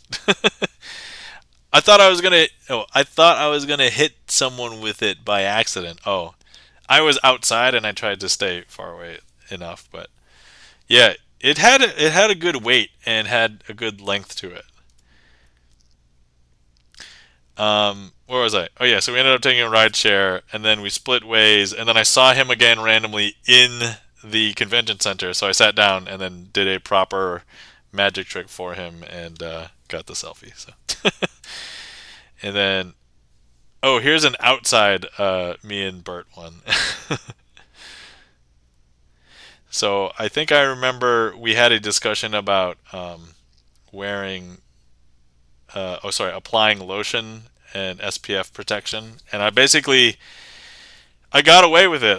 I did not put any SPF protection on all weekend, and the Las Vegas sun was brutal, and I came back and my wife was like, "You look slightly darker," and that's basically about it. I think the only thing that remotely burned might have been like the top part of my foot because I was wearing sandals. And so I had some itchy dead skin. Sorry if this is disgusting, but you're in for the whole TwitchCon experience. So some of it was scratchy, so I scratched it a little bit, but now it's all better. So no, yes, I had no SPF protection all weekend, and I was walking in the sun for a bunch, and also in and around Cabana, which was also outside. Canopy shade did help too.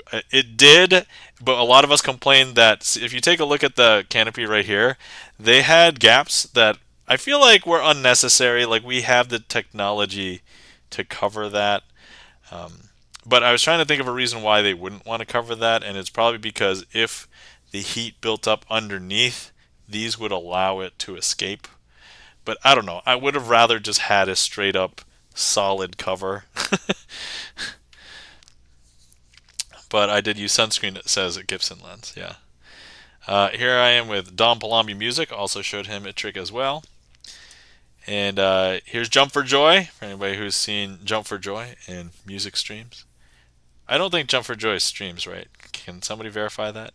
Chip, you must know. Jump for Joy doesn't stream, right? But yeah, we know Jump for Joy does mod for a bunch of streamers and also is in a ton of music chats as well. This is Hendun, and I forgot his full name. Gibson Les says, doesn't stream yet. Ah, yes, that's all the important. Yet. And so I don't necessarily know who this is, but I think if I zoomed in, it says Catalytic 1. I remember trying to find her yesterday. I don't think she streams. I think she was part of community or she was a mod for somebody, but yeah. Hendus 1. Oh, okay, all right. hold on. I'm gonna copy. Thank you for that because I think I Hendu Soon was in chat the other day too, right?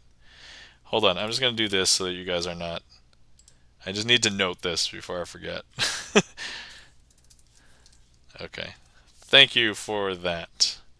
All right. Where were we? Shit, you'll see OBS for a second. Okay, back to all the pictures, selfies with people. Um, this is C-Dub Guitar. I knew that I'd seen C-Dub Guitar in chats before, but I was like, oh, okay. I don't know if I was following C-Dub Guitar until this week, but um, yeah. And then this was okay. So this was Casmut.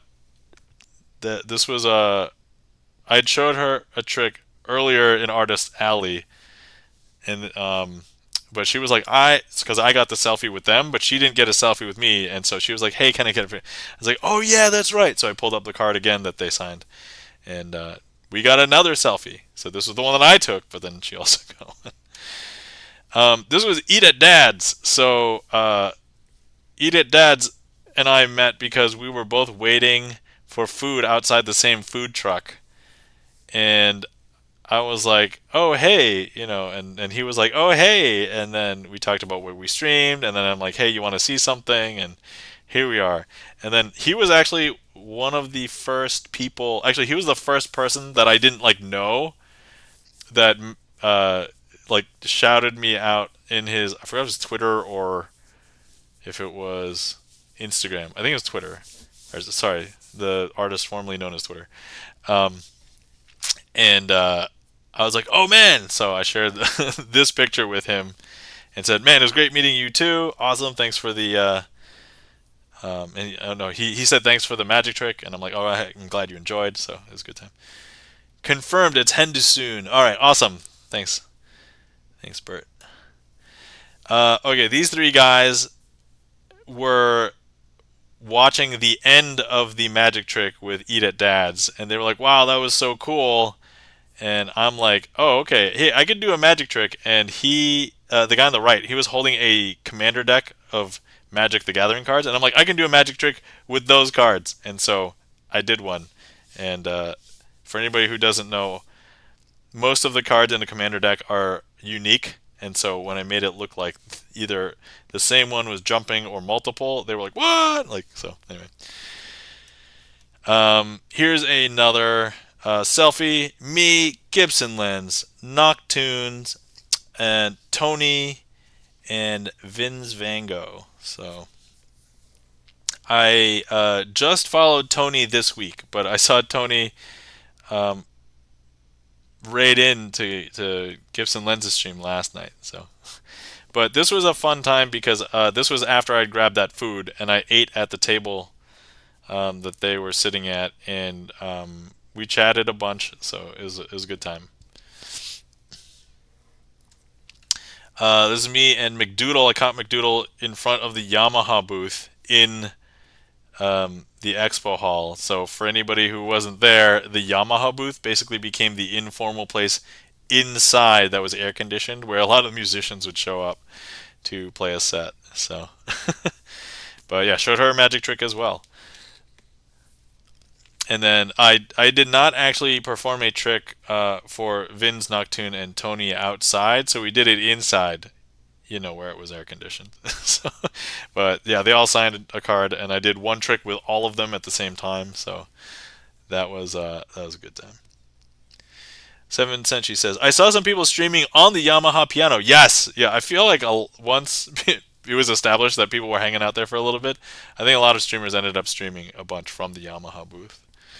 So that was super cool because every single time I walked past the Yamaha booth, it's like, hey, there's some familiar faces. Hey, I either know that person or it's like, oh, they're really good. Like, so. I missed Piano Ryan, so here's my selfie with the Piano Ryan sign. I actually think some of the stuff that he had going on conflicted with the interactive workshop that we had on Friday. So here I am with Ume Zero. So this was me tired kind of later in the day on Sunday. And Ume was sitting at that loungy area by the big screen where the main theater was. And I was like, oh, hey, I know you. And then I sat down because I was tired. I was carrying my luggage all day, so. Gibson Len says, I miss Piano Ryan too. Yeah. And then after, so I was sitting here with Ume, and I saw on this pad across from me that Iron Knight was sitting there with his friends, and so I was like, "Hey," came over, said hi to him, and it's like, "Oh hey," and then introduced myself. They introduced themselves, and then I did a bunch of tricks for all of them. So this, as I was saying last time, this was the most challenging set of magic tricks because they were not looking down; they were kind of looking almost directly across because everybody was like lying down and close to the cushion anyway. And I was like, okay. So there was a good chance that I could have messed something up and they would have seen a lot more. But I think I handled everything pretty well. I felt pretty good about how all the tricks went. So it was a challenge, and I did it. So hockey sticks played on Piano Ryan's keyboard at his booth. Whoa, that's so cool. All right, Hawk, did you get a picture with Piano Ryan? Seven or Hawk, did you see Brooklyn Kaiju? I didn't know he was Artist Alley. He's a friend of Elise and Jovan.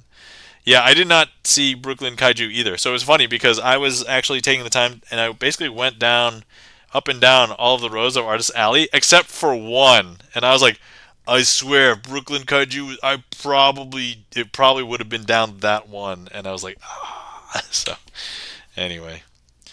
Hawk 6 says, I didn't see Brooklyn Kaiju there. Yes, I did not either. So.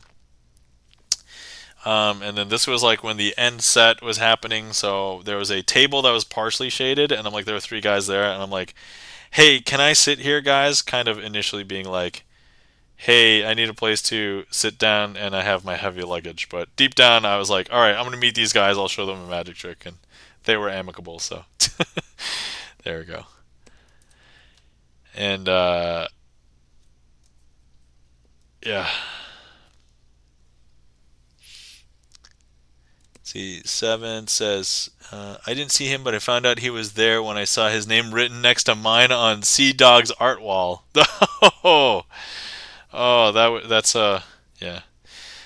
This is Lupon Bebop, and I found out he streams as well. So I actually gave him a follow recently. I think last night, or maybe 2 days ago. No, it was last night. No, 2 days ago. I forget. Very recently. Got a selfie with him, also showed him a trick. And then here's a picture the last day after the last set. I saw Rob Kovacs talking with Office Drummer, like parting ways. I was like, oh, this is like an epic shot. Let me take this. And then my last, I got Fariha. So Fariha was basically finishing up the set at Capacabana on the third day. And I was like, let me show her a trick and get a selfie with her. So here we are. And then she wanted to pose extra. So she did this. So that was super fun. Yeah. And then, of course, that's JT Beeman. I already got his picture. And then this was indubitably Brandon. And I was going to show him a trick, but we were getting kicked out. And so I started walking out. And then, that's a lot of magic tricks you did this weekend, says Meow 2. Yes, I did a ton of, I would say I did over 100 magic tricks. I mean, a lot of them are repeats because I don't know that many. I mean, I may know that many different ones, but I was not prepared to do that many different ones. So my walk around set basically consisted of like the same 4 tricks, and I would just rotate through them. And I think I added 2 or 3. So if you saw me randomly walking around, unless I was trying to come up with something, there's probably at most 7, one of 7 different tricks that you would have seen. So yeah, but if indubitably, so I followed him, and so if anybody, sorry, if anybody sees him in chat in a future stream, in a magic stream, I owe him a magic trick. So I'm going to have to perform a trick for him because I was like, hey, can you sign one? Let's get a selfie. And then he did kind of see another one, but it was somebody else's. It wasn't like his done with his card. So yeah. But yeah, for anybody who doesn't know, like if you're a professional magician, you really just need like a walk around set of like 10 to a dozen tricks, and you can do a walk around set. You just choose like 3 or 4 to do for like a table or a group of people, and then you move on and walk over to a different table. It's when you have to organize like an entire show where everything has to be different that gets tougher. So, but yeah, this is, if you guys probably know, Gibson Lens and Rob Kovacs. This was meta because obviously Gibson Lens is taking a selfie. And then this is me, Meow2, and Rob Kovacs. Meow2 says, "Did you own this super old book called Encyclopedia of Card Tricks by Jean Hugard?" No. I got that when I was young, but I did truly understand it. I didn't truly understand it until later. Um, yeah, Meow2. I didn't own any Magic books as a kid. So all the Magic books I own are Magic books that I've acquired in the last 4 years, and none of them are like an encyclopedia. They're all like specific collections of tricks that were published like by a creator, and I bought them all later. Yeah, that's a really cool icebreaker to meeting people. Yeah, I mean, as soon as you bring up Magic, I mean, most people's eyes light up, and I didn't meet anybody at TwitchCon who was opposed to Magic, and so I was like, okay, sweet, I'm in the clear.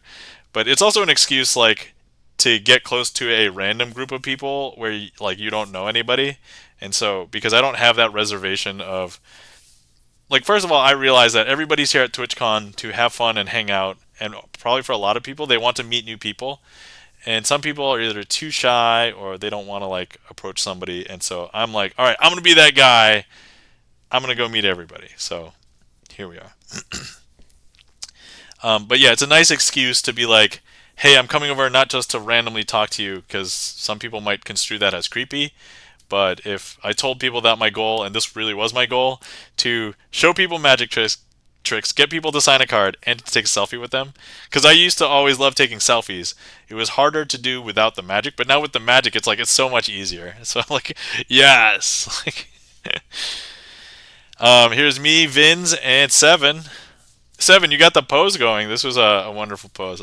I'm sorry it was not as clear because it looks like my camera is focusing on probably my face as the focal point. So you were just probably a couple steps back, so slightly blurrier. But otherwise, I love this shot. And then this was at the party that I went to afterwards at House Andrel. I think there was somebody at that party that didn't want me to share the photo. So this is the only one I'm showing because she did not go to TwitchCon, but she is a streamer. And so the Empress Jody, if you zoom in on that card, that's her Twitch name. And I did follow her last night. So yeah. And then I think, yep, that's the last one I will show of me in the selfies. So anyway, hopefully you guys enjoyed that. And for those of you who wanted some of those photos, if I didn't put them in your Discords already, let me know and I can probably get them over somehow. Let's see. The Trek Nerd says, everybody is there to support or be supported, so it's easier not to be shy. Yeah, it's true. And especially like the environment of like TwitchCon and like Twitch in general is like, open, accepting of everybody and all people. So, it's, I think the only time in which it would be an obstacle is not so much like everybody else. It's like it would be like internal to you, right? So it's like, oh, I can't go over there. I don't know what to say. It's that kind of stuff, right? But if you can overcome that, then you'll have a grand time at not just TwitchCon, but like all conventions, right? Like I love going to conventions. As I've told people, I used to go to conventions like once a year up until the pandemic, and then I stopped because everything's shut down. All right, so I have a bunch of stuff that I need to show off on stream, so we're going to do that. And let me just double check and make sure that I have everything from here. Okay, cool. I may want to shove everything back in this folder later, but okay. So first things first, I have the TwitchCon bag that our swag came in. So when you first get in, you got stuff in this TwitchCon bag, which I did show off last stream, but you get actually I don't think I showed off everything. You do get this set of shoelaces. You got a Doritos Mart pin. you get, see, some other stuff that I no longer have in here because they were just pieces of paper. One was like a coupon for something. And then we collected a bunch of pins from one of the info booths. So I have a he, him.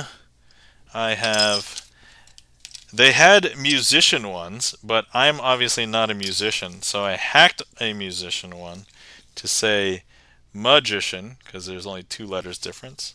And then I'm also a developer, not a game developer, but I'm a software developer. So then I think what else? We also got, and I didn't realize we got a Super College Fair Prime pin. I believe this came in the bag because I don't know where else I would have gotten that. And I also picked this one up, I think, at the info booth as well. So stories on Twitch. Okay, and then we have, all right, let me just toss this bag over here. Oh, I have another bag from when I bought stuff from Penn and Teller. So as I said, I bought 3 of these decks. Okay, I have a ton of receipts. I did do my finances earlier today, so I know how much damage I financially inflicted on myself by going on this trip. Slightly better than I thought I was going to do, but not that much better. I actually paid a lot more for travel and transit than I thought I was going to. As I said, the promos for Star Wars Unlimited, as I got some of those. And okay, let's see here. I got an advertising card for a Discord notification, I assume bot, Noti or Noti, I don't know. So, let's see, we have a Fateless card. This was those guys that I did a magic trick for on the 2nd floor where there's 3 of them. One of them went to get the affiliate gift after I told them how to get it. Oh, here's one of the coupons. Body Armor Flash Free Body Armor the drink. We have a Dash Pass thing. So I work in the food industry, so this is super interesting. Oh, we also got it looks to be a Honda air freshener as well. And then, okay, alright, let's see. Now, I got things from people. Okay. Alright. From people. I have this from Ollie Bits. These were the artists. This was the artist that Gibson Lens knew. And we went over to their booth. I did make a purchase. So the purchase that I made is in this bag. Let me show you. Purchased some stickers. So we have so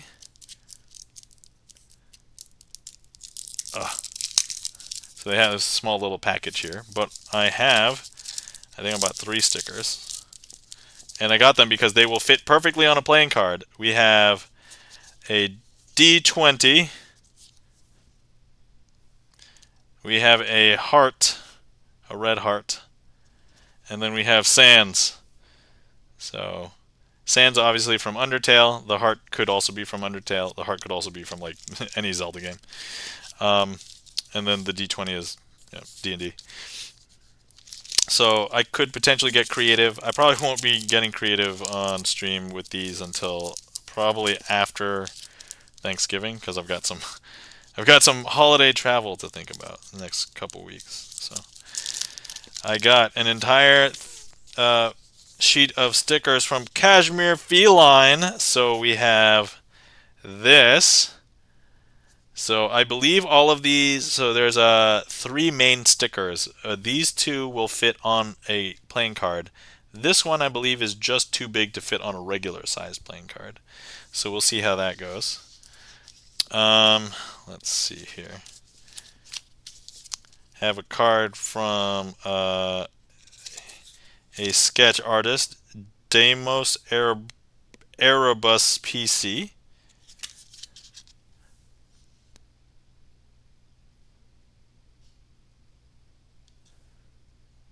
I don't know if that's going to focus. Got one from Peach-tastic TTV.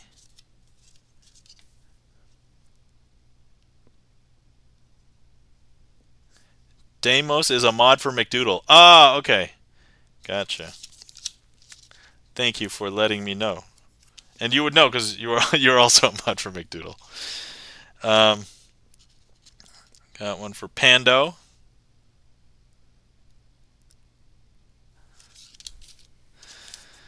Let's see here. We have the Empress Jody.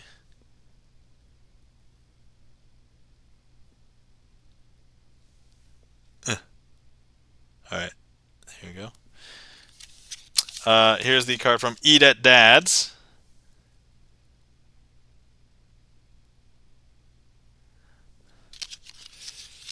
Oh, I still have my TwitchCon party wristband that I ripped off. I have a post-it note from the Penn and Teller show. So there was an activity before the show started, and you had to write a guess for a number of jelly beans in a jar. And I followed the instructions wrong. You were supposed to write the number for your guess on the sticky side, and so I didn't follow directions correctly. So this will serve as a reminder to follow directions. Oh, I did not give back my hotel card. So I have my hotel room card. This is nice plastic though, so I can potentially do some stuff with this. Let's see. Nope, you guys saw that. Here we go. Try again. Ooh-yah. Okay. All right.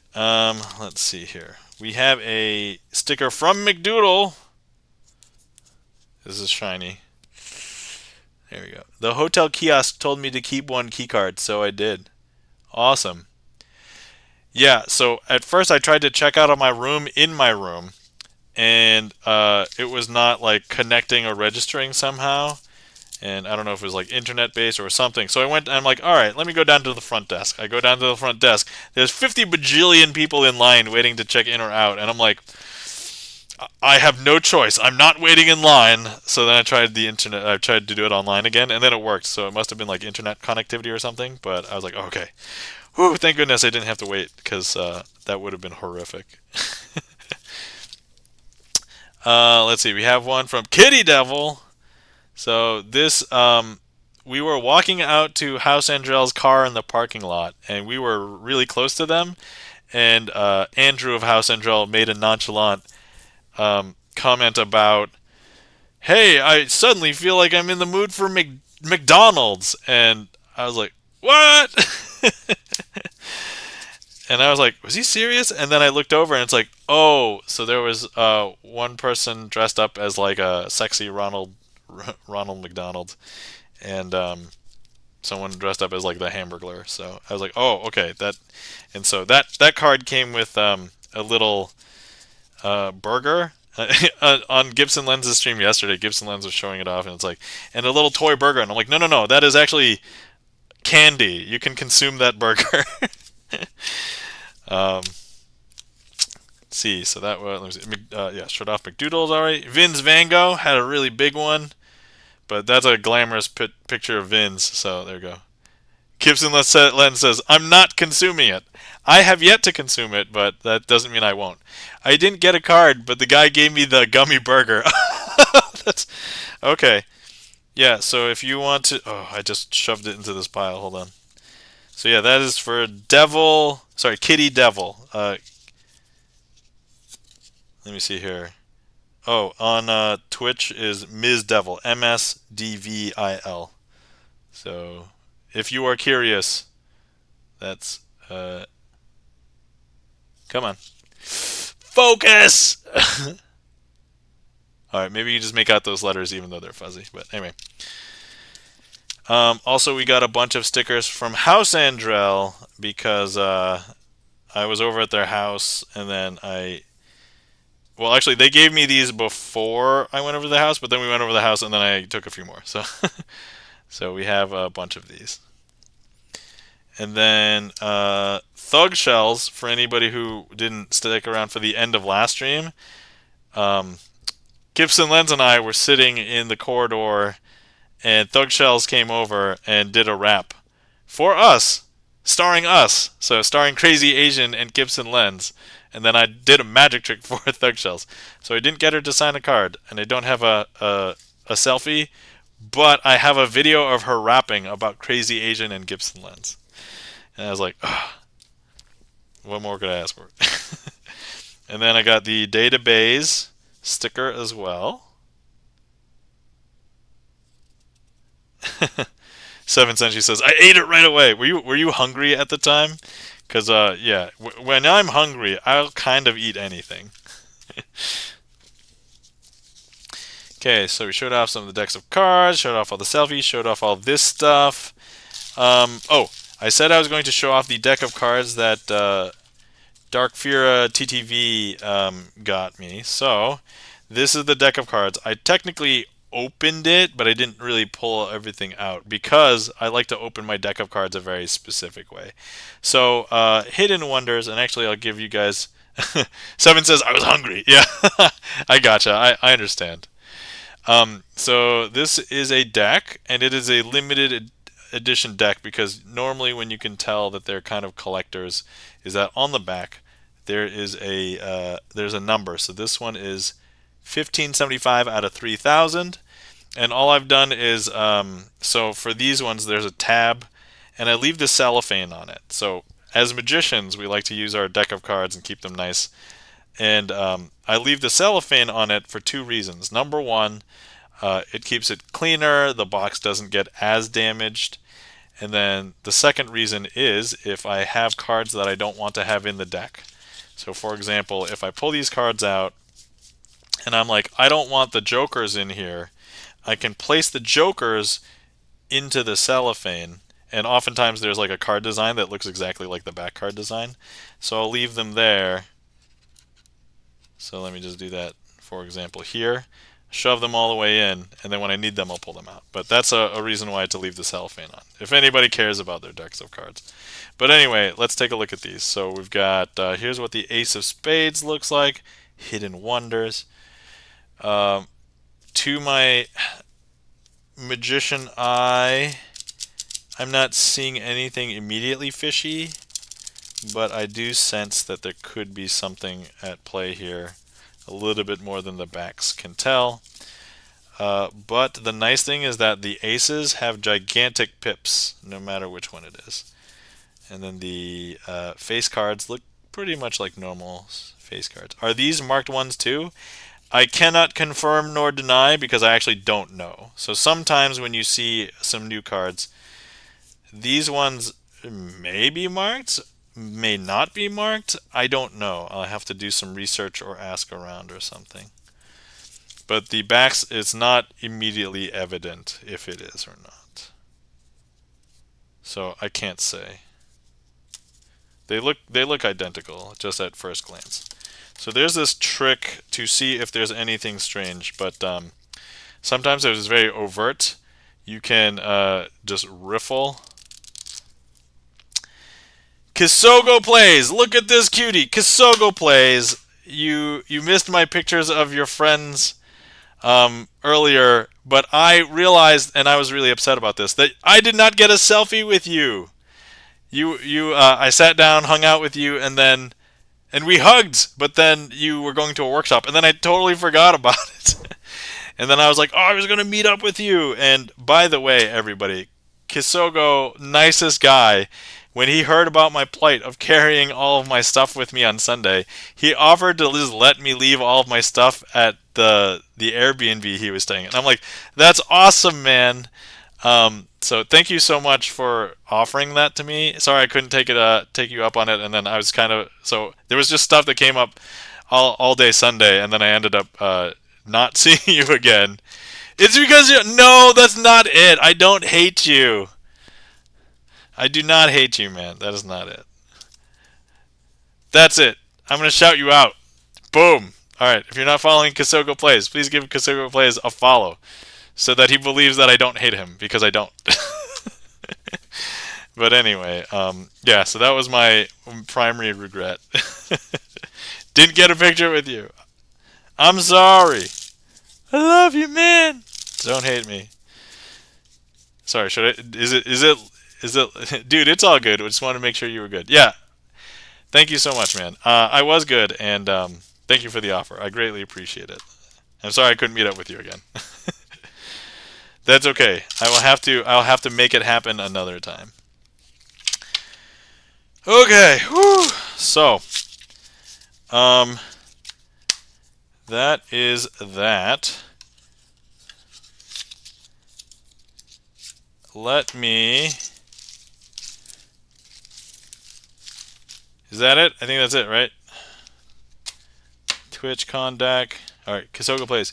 He was weeping and sobbing earlier when talking about not getting a selfie with you earlier. Yes, I did make a big fuss about it earlier during the stream. So, so if that doesn't prove my love for you, I don't know what will.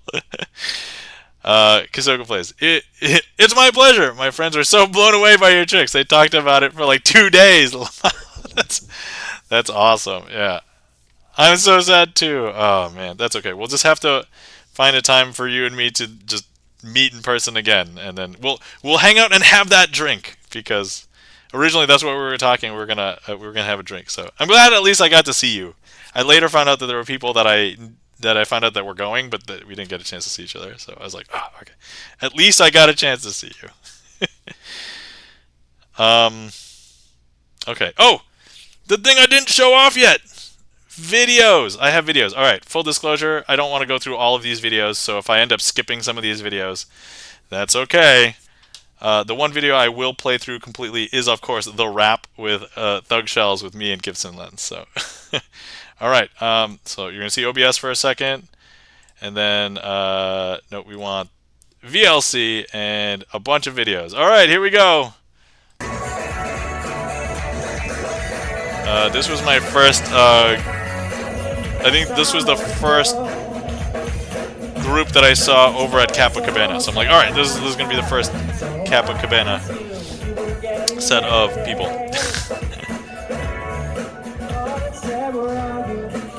Kisogo says, y'all, he promised to get a drink with me and he abandoned me. Hey, I asked what you were doing. I didn't forget about you. Oh wait, and then I had it. So that was some more of their music. I forgot if I maybe just tapped or. That's sweet. That was Pog. Okay, here I am squishing the ball. Sorry, has this been more furious than anybody else has done it today? Hey guys, I'm at TwitchCon right before my panel. Here's the mods.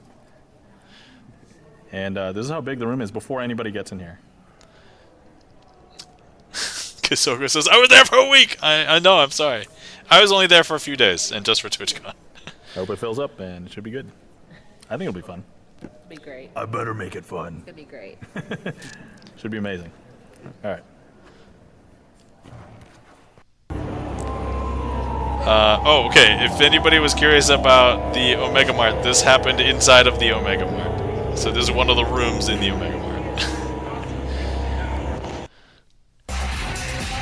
This was one of the dance parties at the TwitchCon party.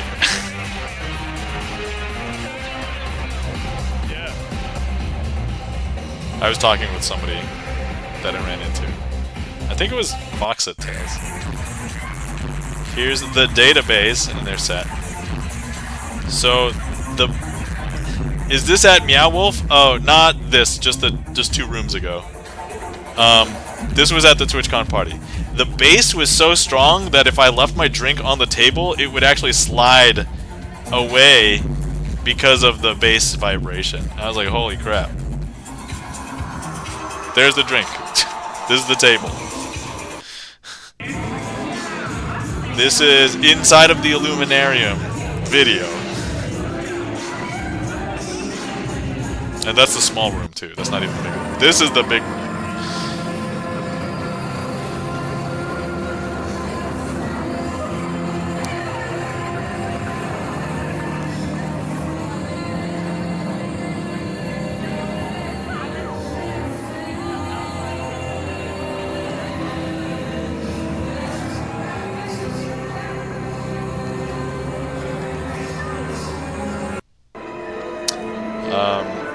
And I thought that looking at this On particular the screen, it's not going to be the same thing. thing on the wall, it's like as it rounded the corner. And of course, more Luminarium. This was like an eclipse happening on the moon, which we discussed. This shouldn't happen because it's tidally locked to Earth, so you would never see that. The party seemed like a lot. Yeah, the party. I'm not gonna lie. I feel like the party was worth it because first of all, if you get 3 drinks at the party, that probably equated to $60. So that was 60% of what you paid. To get into Area 15 was probably another $20, $25, and then to get into the Illuminarium was $20 or $25. So that by itself would have paid for it. And then there was free food, right? Exactly. So here's a bunch of people doing a shot at the end of the night at Hennessy's. You see Hasindrel, John Lee. Here's some people at the Yamaha booth. I like I like the song "Whole New World," so I was like, okay, I'll record the whole thing.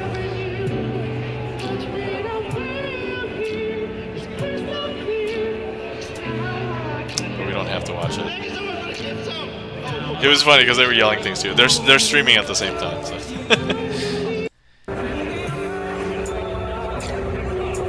And this is Go the Distance, so I like Go the Distance as well. TJ Brown! Okay, thank you for letting me know, because I don't know who this was. So TJ Brown, I'm gonna have to copy that. I won't click away yet. Thank you!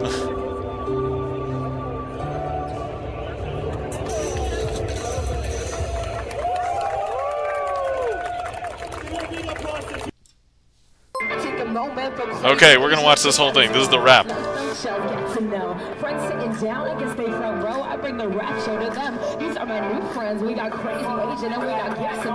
Welcome in, Alchemutation and Raiders. How's it going?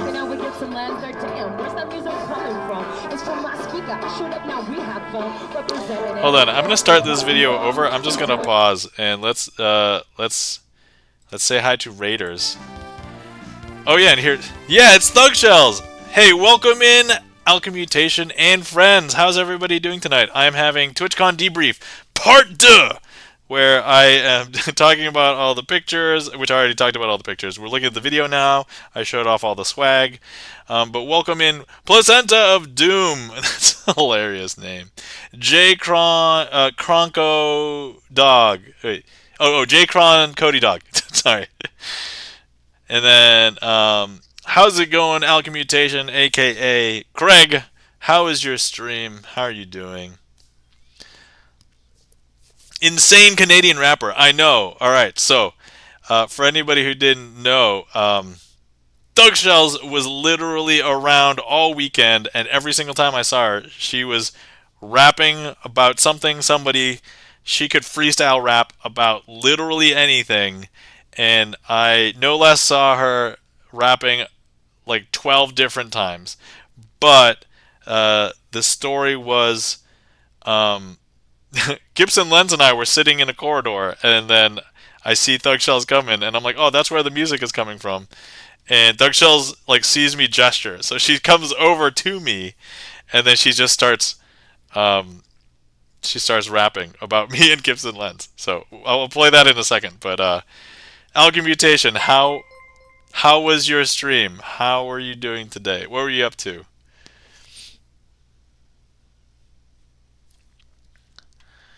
Good, thanks. That's awesome. Sweet. Good to hear. Good to hear. And thanks for bringing your crew over. Playing some music, awesome. Good thing I was exhausted and sitting down. Yeah, had Gibson Lenz not been tired, he would not have been sitting there, and we wouldn't have gotten to meet Thug Shells, and I wouldn't have been able to show Thug Shells a magic trick.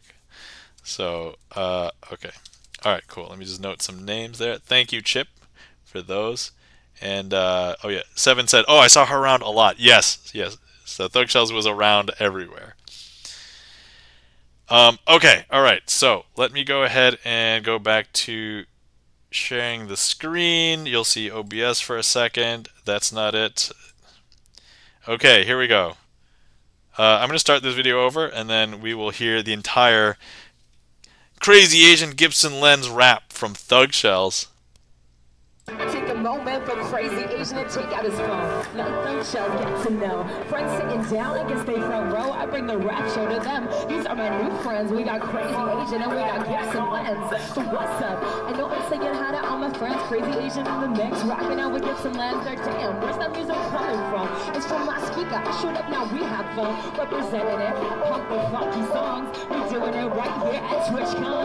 I know that I'm in charge when I'm dropping the bars. I know that in your phone, what you got is a card, so I'm indexing on the DJ with the words that I play. I give energy that I create and I demonstrate. I know that I'm in charge, fly as a flight tactician. I'm spelling it out for you like I was the magician. I got the room and I got the hat. My magic trick that I show ain't a rabbit in a hat. The fact that your attention is grabbed, we are on stage. Magician with all the words I say. Okay, so it looks like we're gonna do it sick. You're a magician, I bet you got card tricks. That makes sense. That's dope. We can switch it right. We got the cards, homie, up in here on his right. Actually, his left gonna show us what he do. A card trick, he gonna do it live for the crew. Damn, I be rocking with the team. We got the card tricks. That's no clue. Do I tell you? Do I keep it in my mind? Oh, you're blowing my. Holy moly, I set the base. It was a joker and he switched it. It's now an ace. Damn, what's up next? We got the tricks flex on the card deck. Ooh, I like this exchange. Alright, so I see it, it's a king, now he's gonna close it down. See what's going up, this the way we throw it down. He puts that in the jack in the middle, I bet. And he gon' snap it. How did you do? Ooh, the card was brand new. Yeah, wait a minute. What we got next? The card flipped and he gon' put it back in the deck.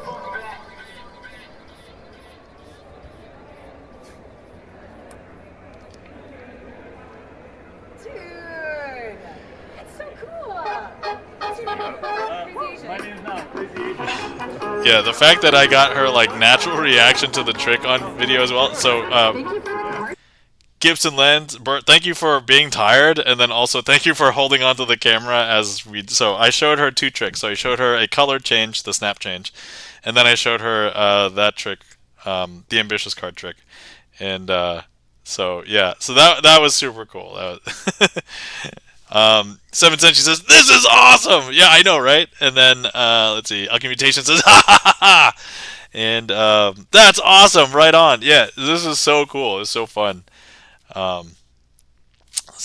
as you can tell, like, during the rap, like, I was like, oh, man, how do I get involved in this rap? So I was pointing to my pin that I hacked musician that said magician, and then I pulled out the cards, and then that was the first one. She was like, it changes to an ace, and then I handed you can see when I hand the phone off to Bert, and then I get up and it's like, now I'm doing the trick. So I was like, okay, all right.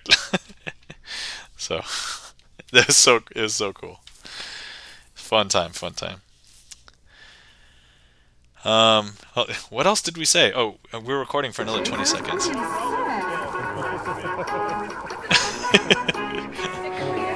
Oh yeah, and this is when she gave us the stickers. That's right. Yeah, thank you so much for the rap. That was so cool. Yeah, no problem. All right. That was so cool. Thanks.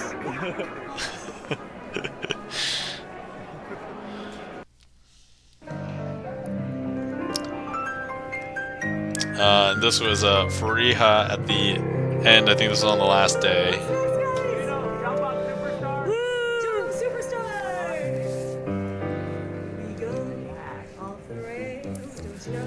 Oh yeah, this was when jazzification of video game music was happening. Did I do this one earlier, or am I having a leaky brain? Say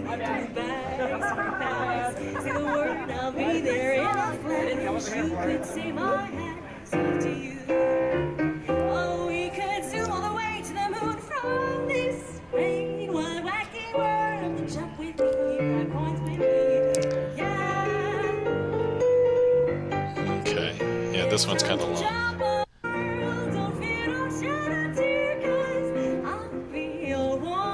Oh, people are having fun. All right, I'll play it.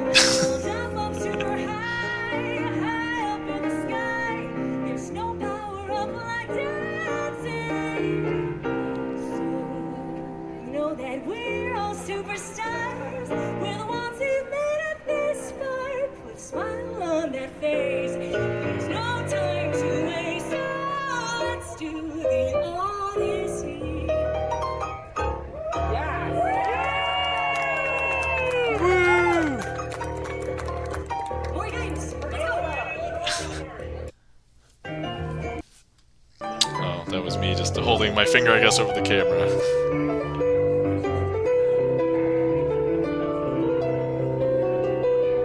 Oh yeah, I couldn't get enough of this on camera.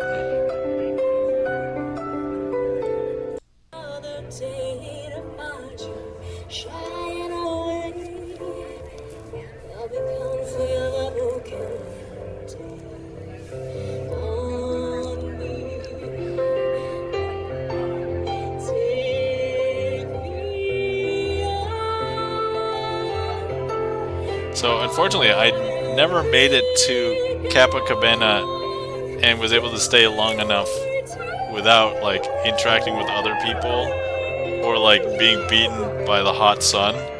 But Fariha's set started kind of like later, and it had cooled down quite a bit. So I'd already met everybody, and I showed everybody a trick that I wanted to show at that point. So I'm like, I can record some of Fariha's set. But for everybody else, I was busy meeting people. So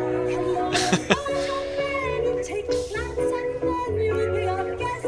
We are cursed to be our guests.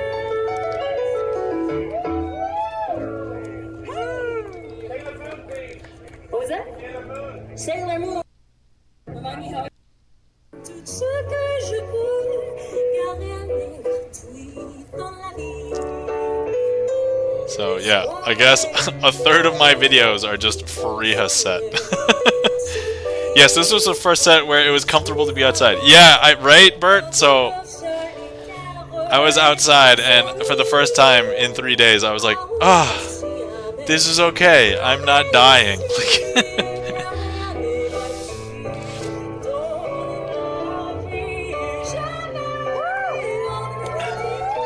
But like, you know, for those of you who play musical instruments, like singing and just playing a musical instrument at the same time, and she's like belting this out, and in French, no less. So, but no, her set was super cool because she was like, "Ooh, what next?" Like she was taking requests in chat, but in real life. So we were out there just yelling random things up at her. And I was like, wow, this is insane.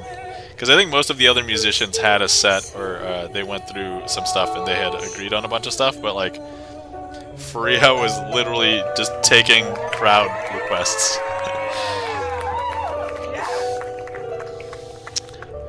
That one's always so far.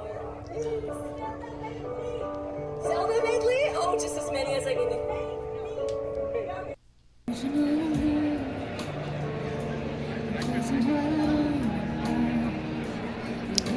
Oh yeah, I heard Persona, so I was like, oh, I gotta go over and run. And then I was like, wait, I recognize her. And so I didn't realize who she was until about 3 minutes in, and I'm like, that's P-Leaf.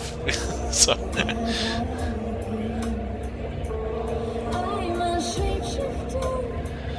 But I really like this song, so.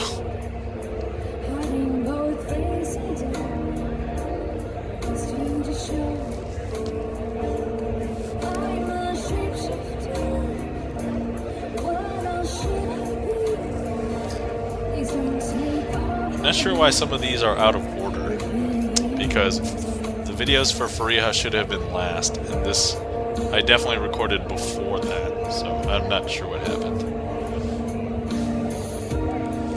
Oh well.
moment for crazy Asian. Okay, I think that is all of them. Yep, that's two. Okay, cool. All right, everybody, that was all of the videos that I had from TwitchCon as well. Okay, all right. I think that's it.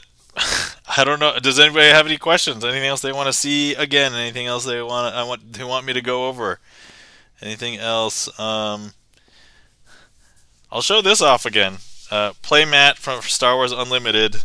I know I showed it off last time, but this is the playmat. So AT-ATs, not at-ats. Isn't there an airport story? Okay, all right. So yeah, there's an airport story. Yeah. Long story short, I got to the airport and I got there early because I'm like, I'm totally gonna make my flight. And I don't know if I was just extra tired or I had some drinks. I ended up, also the gate that my flight was at got changed. And so I was sitting at the wrong gate.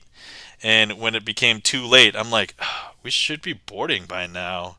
And by the time I walked over to where we should have been boarded with the new gate, it was too late. The plane, I actually saw the plane leave. And I was like, oh, that's not good. So I ended up missing my flight.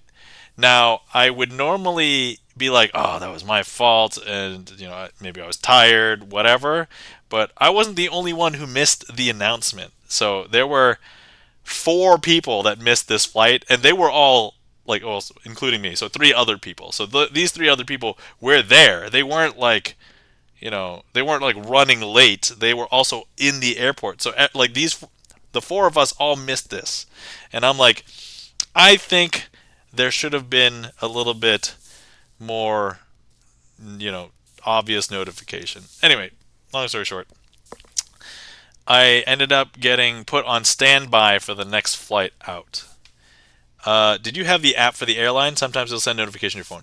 So, long story short, I did not have the app, but this was a little complicated because originally I was going to have a work thing.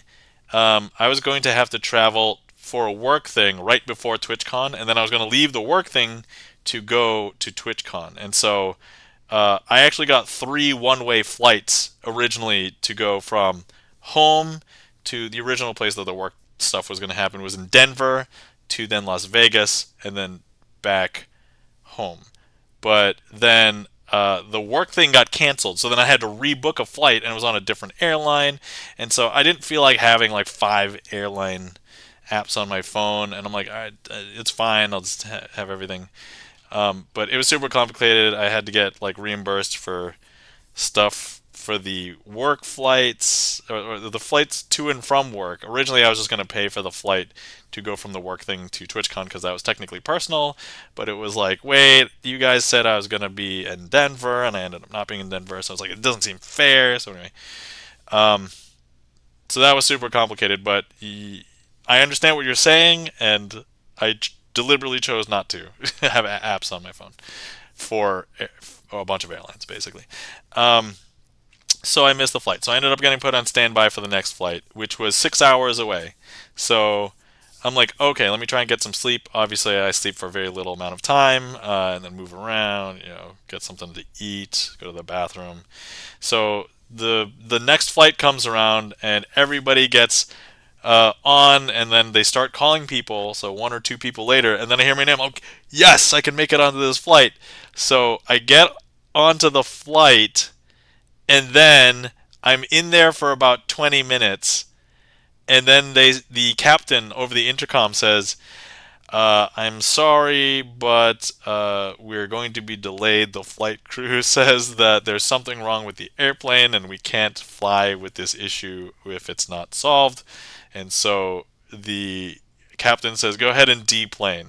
So I'm sitting in the plane, and I'm like, oh my god! So we deplane, and the thing is, now everybody who has connections and stuff, so I had a connection, and it's like, alright, everybody needs to, like, some people like rebooking, some people like getting panicking, and I'm like, I'm panicking because not only was this not my original flight, I don't have like the paperwork for my original flight because I had a standby flight, and so I can't get somebody on the phone because when I first call, it says, "Oh, 9 minute waiting time," and then my phone hangs up like for some reason, unknown reason, and then I call back and it's like, "Now waiting time 25 minutes," because a bunch of other people just started calling, and I'm like, "God damn it!" And I'm like, and I'm super exhausted at this point, and I'm like, I was hoping to just get on this flight and then fall and just pass out, like that was the hope, right?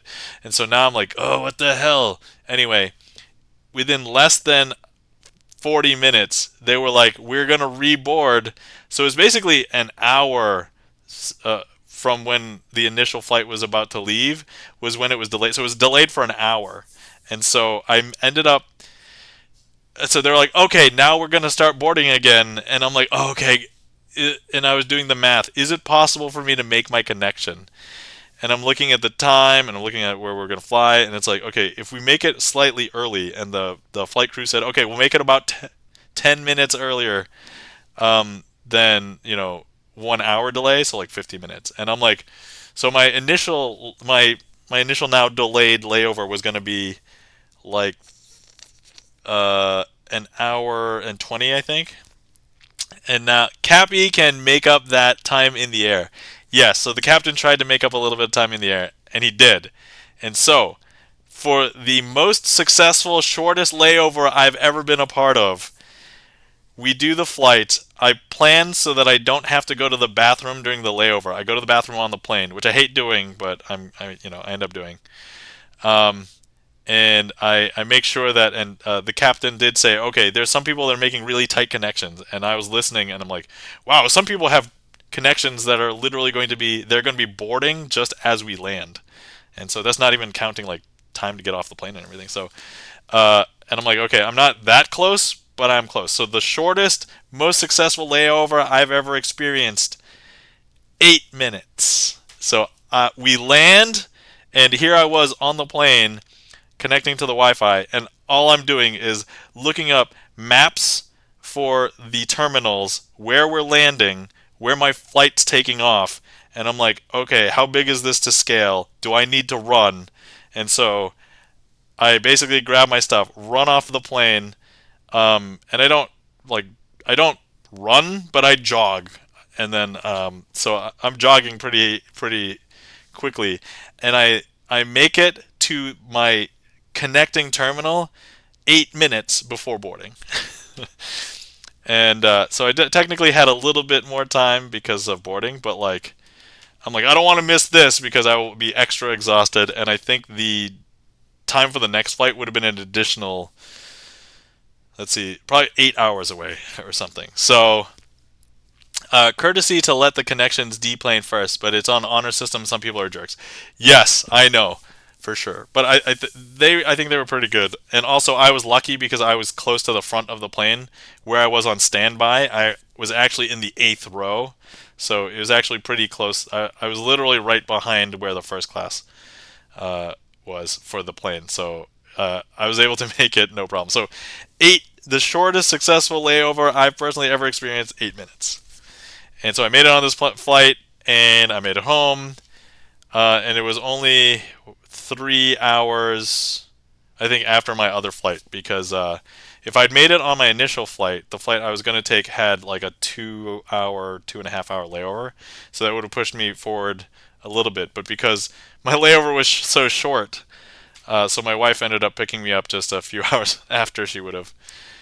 So yeah, that was the airplane story. So achievement unlocked: less than 10-minute layover at an airport. Hawk says, 7 and I also cut it kind of close to our flight. Woo! Yeah.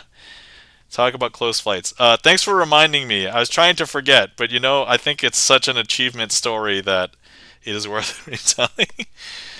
He had to get his bag checked by security. What? I'm so sorry. Why did you have to get your bag? No. Wait, random selection, or did you have something fishy in there? Because that's the. But anyway, yeah, so made it home. Wife picked me up. My 2-year-old did not know what to make of me. She was like, I think she was looking at me with accusing eyes, like, where have you been for the last few days, Dad? If that's your real name. Like, I feel like that's what. Yeah.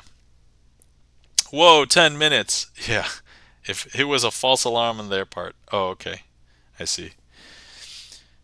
Yeah, I luckily I knew to pack light and I didn't have anything super sketchy. I actually normally have a deck of cards on me that has a metal protective case around it, and I opted not to bring that because I'm like, I'm not gonna risk that triggering anything. So I was like, all right, everything else just better getting your bags checked than a body search. 1,000%. Yeah, that's true. Chris M. Yee, welcome in. How's it going? It is near the end of stream. I just finished my airplane layover story. Shortest successful layover ever I've experienced. 8 minutes. Getting off the plane, you're making it to my connecting. 8 minutes. Oh wow! Oh wow is right. Yes, that is the that sounds stressful. I was stressed. Let's put it that way. I seem like this jovial fella, and it's normally because if there's a word that I can now say to describe all magicians, and a lot of people would just magical, amazing, and it's like no. The one word I use to describe magicians now, prepared.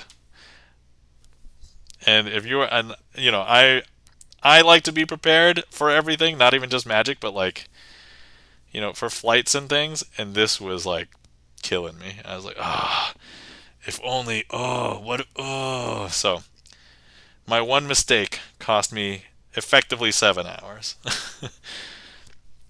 I guess at the end of the day, like if the goal was to recoup with my family, then it only cost me 3 hours. But it's not too bad. Could have been worse. Could have been worse. So, yeah. Okay. All right. Anybody else have any other questions? Anything else to bring up? Anything you want to see again? Chris MU, I know you just jumped on, but I shared a bunch of pictures in a bunch of Discords that had the most pictures for people with. Showed some videos, heat maps. Yeah.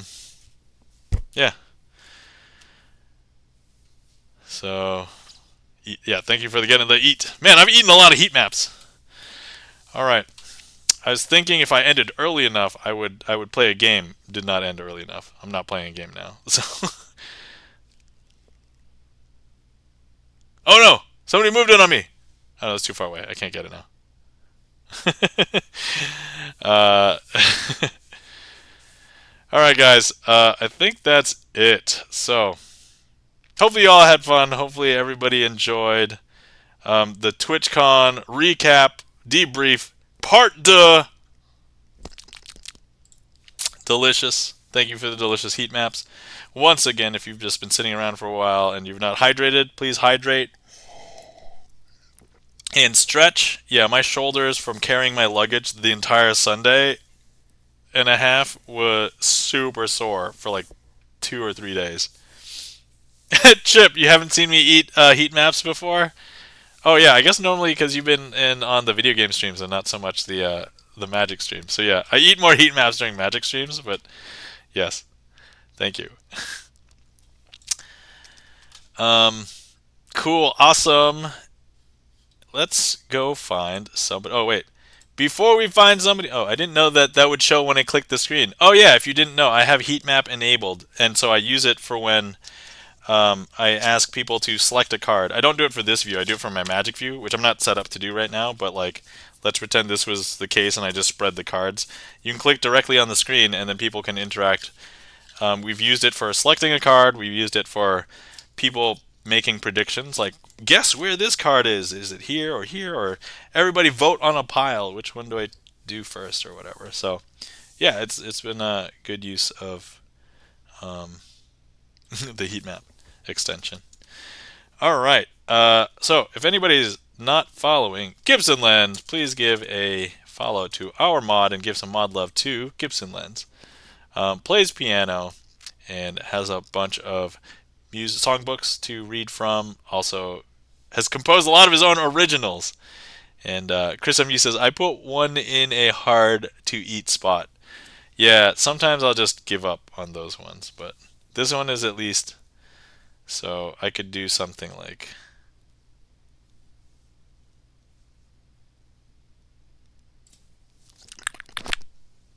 delicious. But yes, please follow and give some mod love to Gibson Lens. Also, thank you so much for the raid, Alchemutation, aka Craig. Thank you so much for bringing everybody over. Thank you for the new follows. I know a bunch of people followed off stream, probably because I followed them, and some other people might probably from just random chatter. Oh, thank you for the follow today, Placenta of Doom. All right, now let's find somebody to raid. Let's see, who's going here? Are there any new friends that I met at TwitchCon going right now? Oh, hold on. I don't normally get a chance to raid this person. Are they still going? I don't know. I'm sitting through an ad right now. Please hold. Okay, it looks like they're still going. Alright, guys. Alright. Not somebody new from TwitchCon, but somebody I feel like I almost never get to raid. So, we're going to be raiding our friend Obi-Wan. Plays guitar and plays a lot of Asian pop music, and everybody knows I like K-pop. And if you don't, I'm telling you I like K-pop. So, but he's doing I think 90s music tonight, or he was earlier. So I don't know what he's doing now. Oh, thank you for the raid calls, Gibson Lens, greatly appreciate it. And so yeah, let's feel free to copy a raid call. Obi-Wan.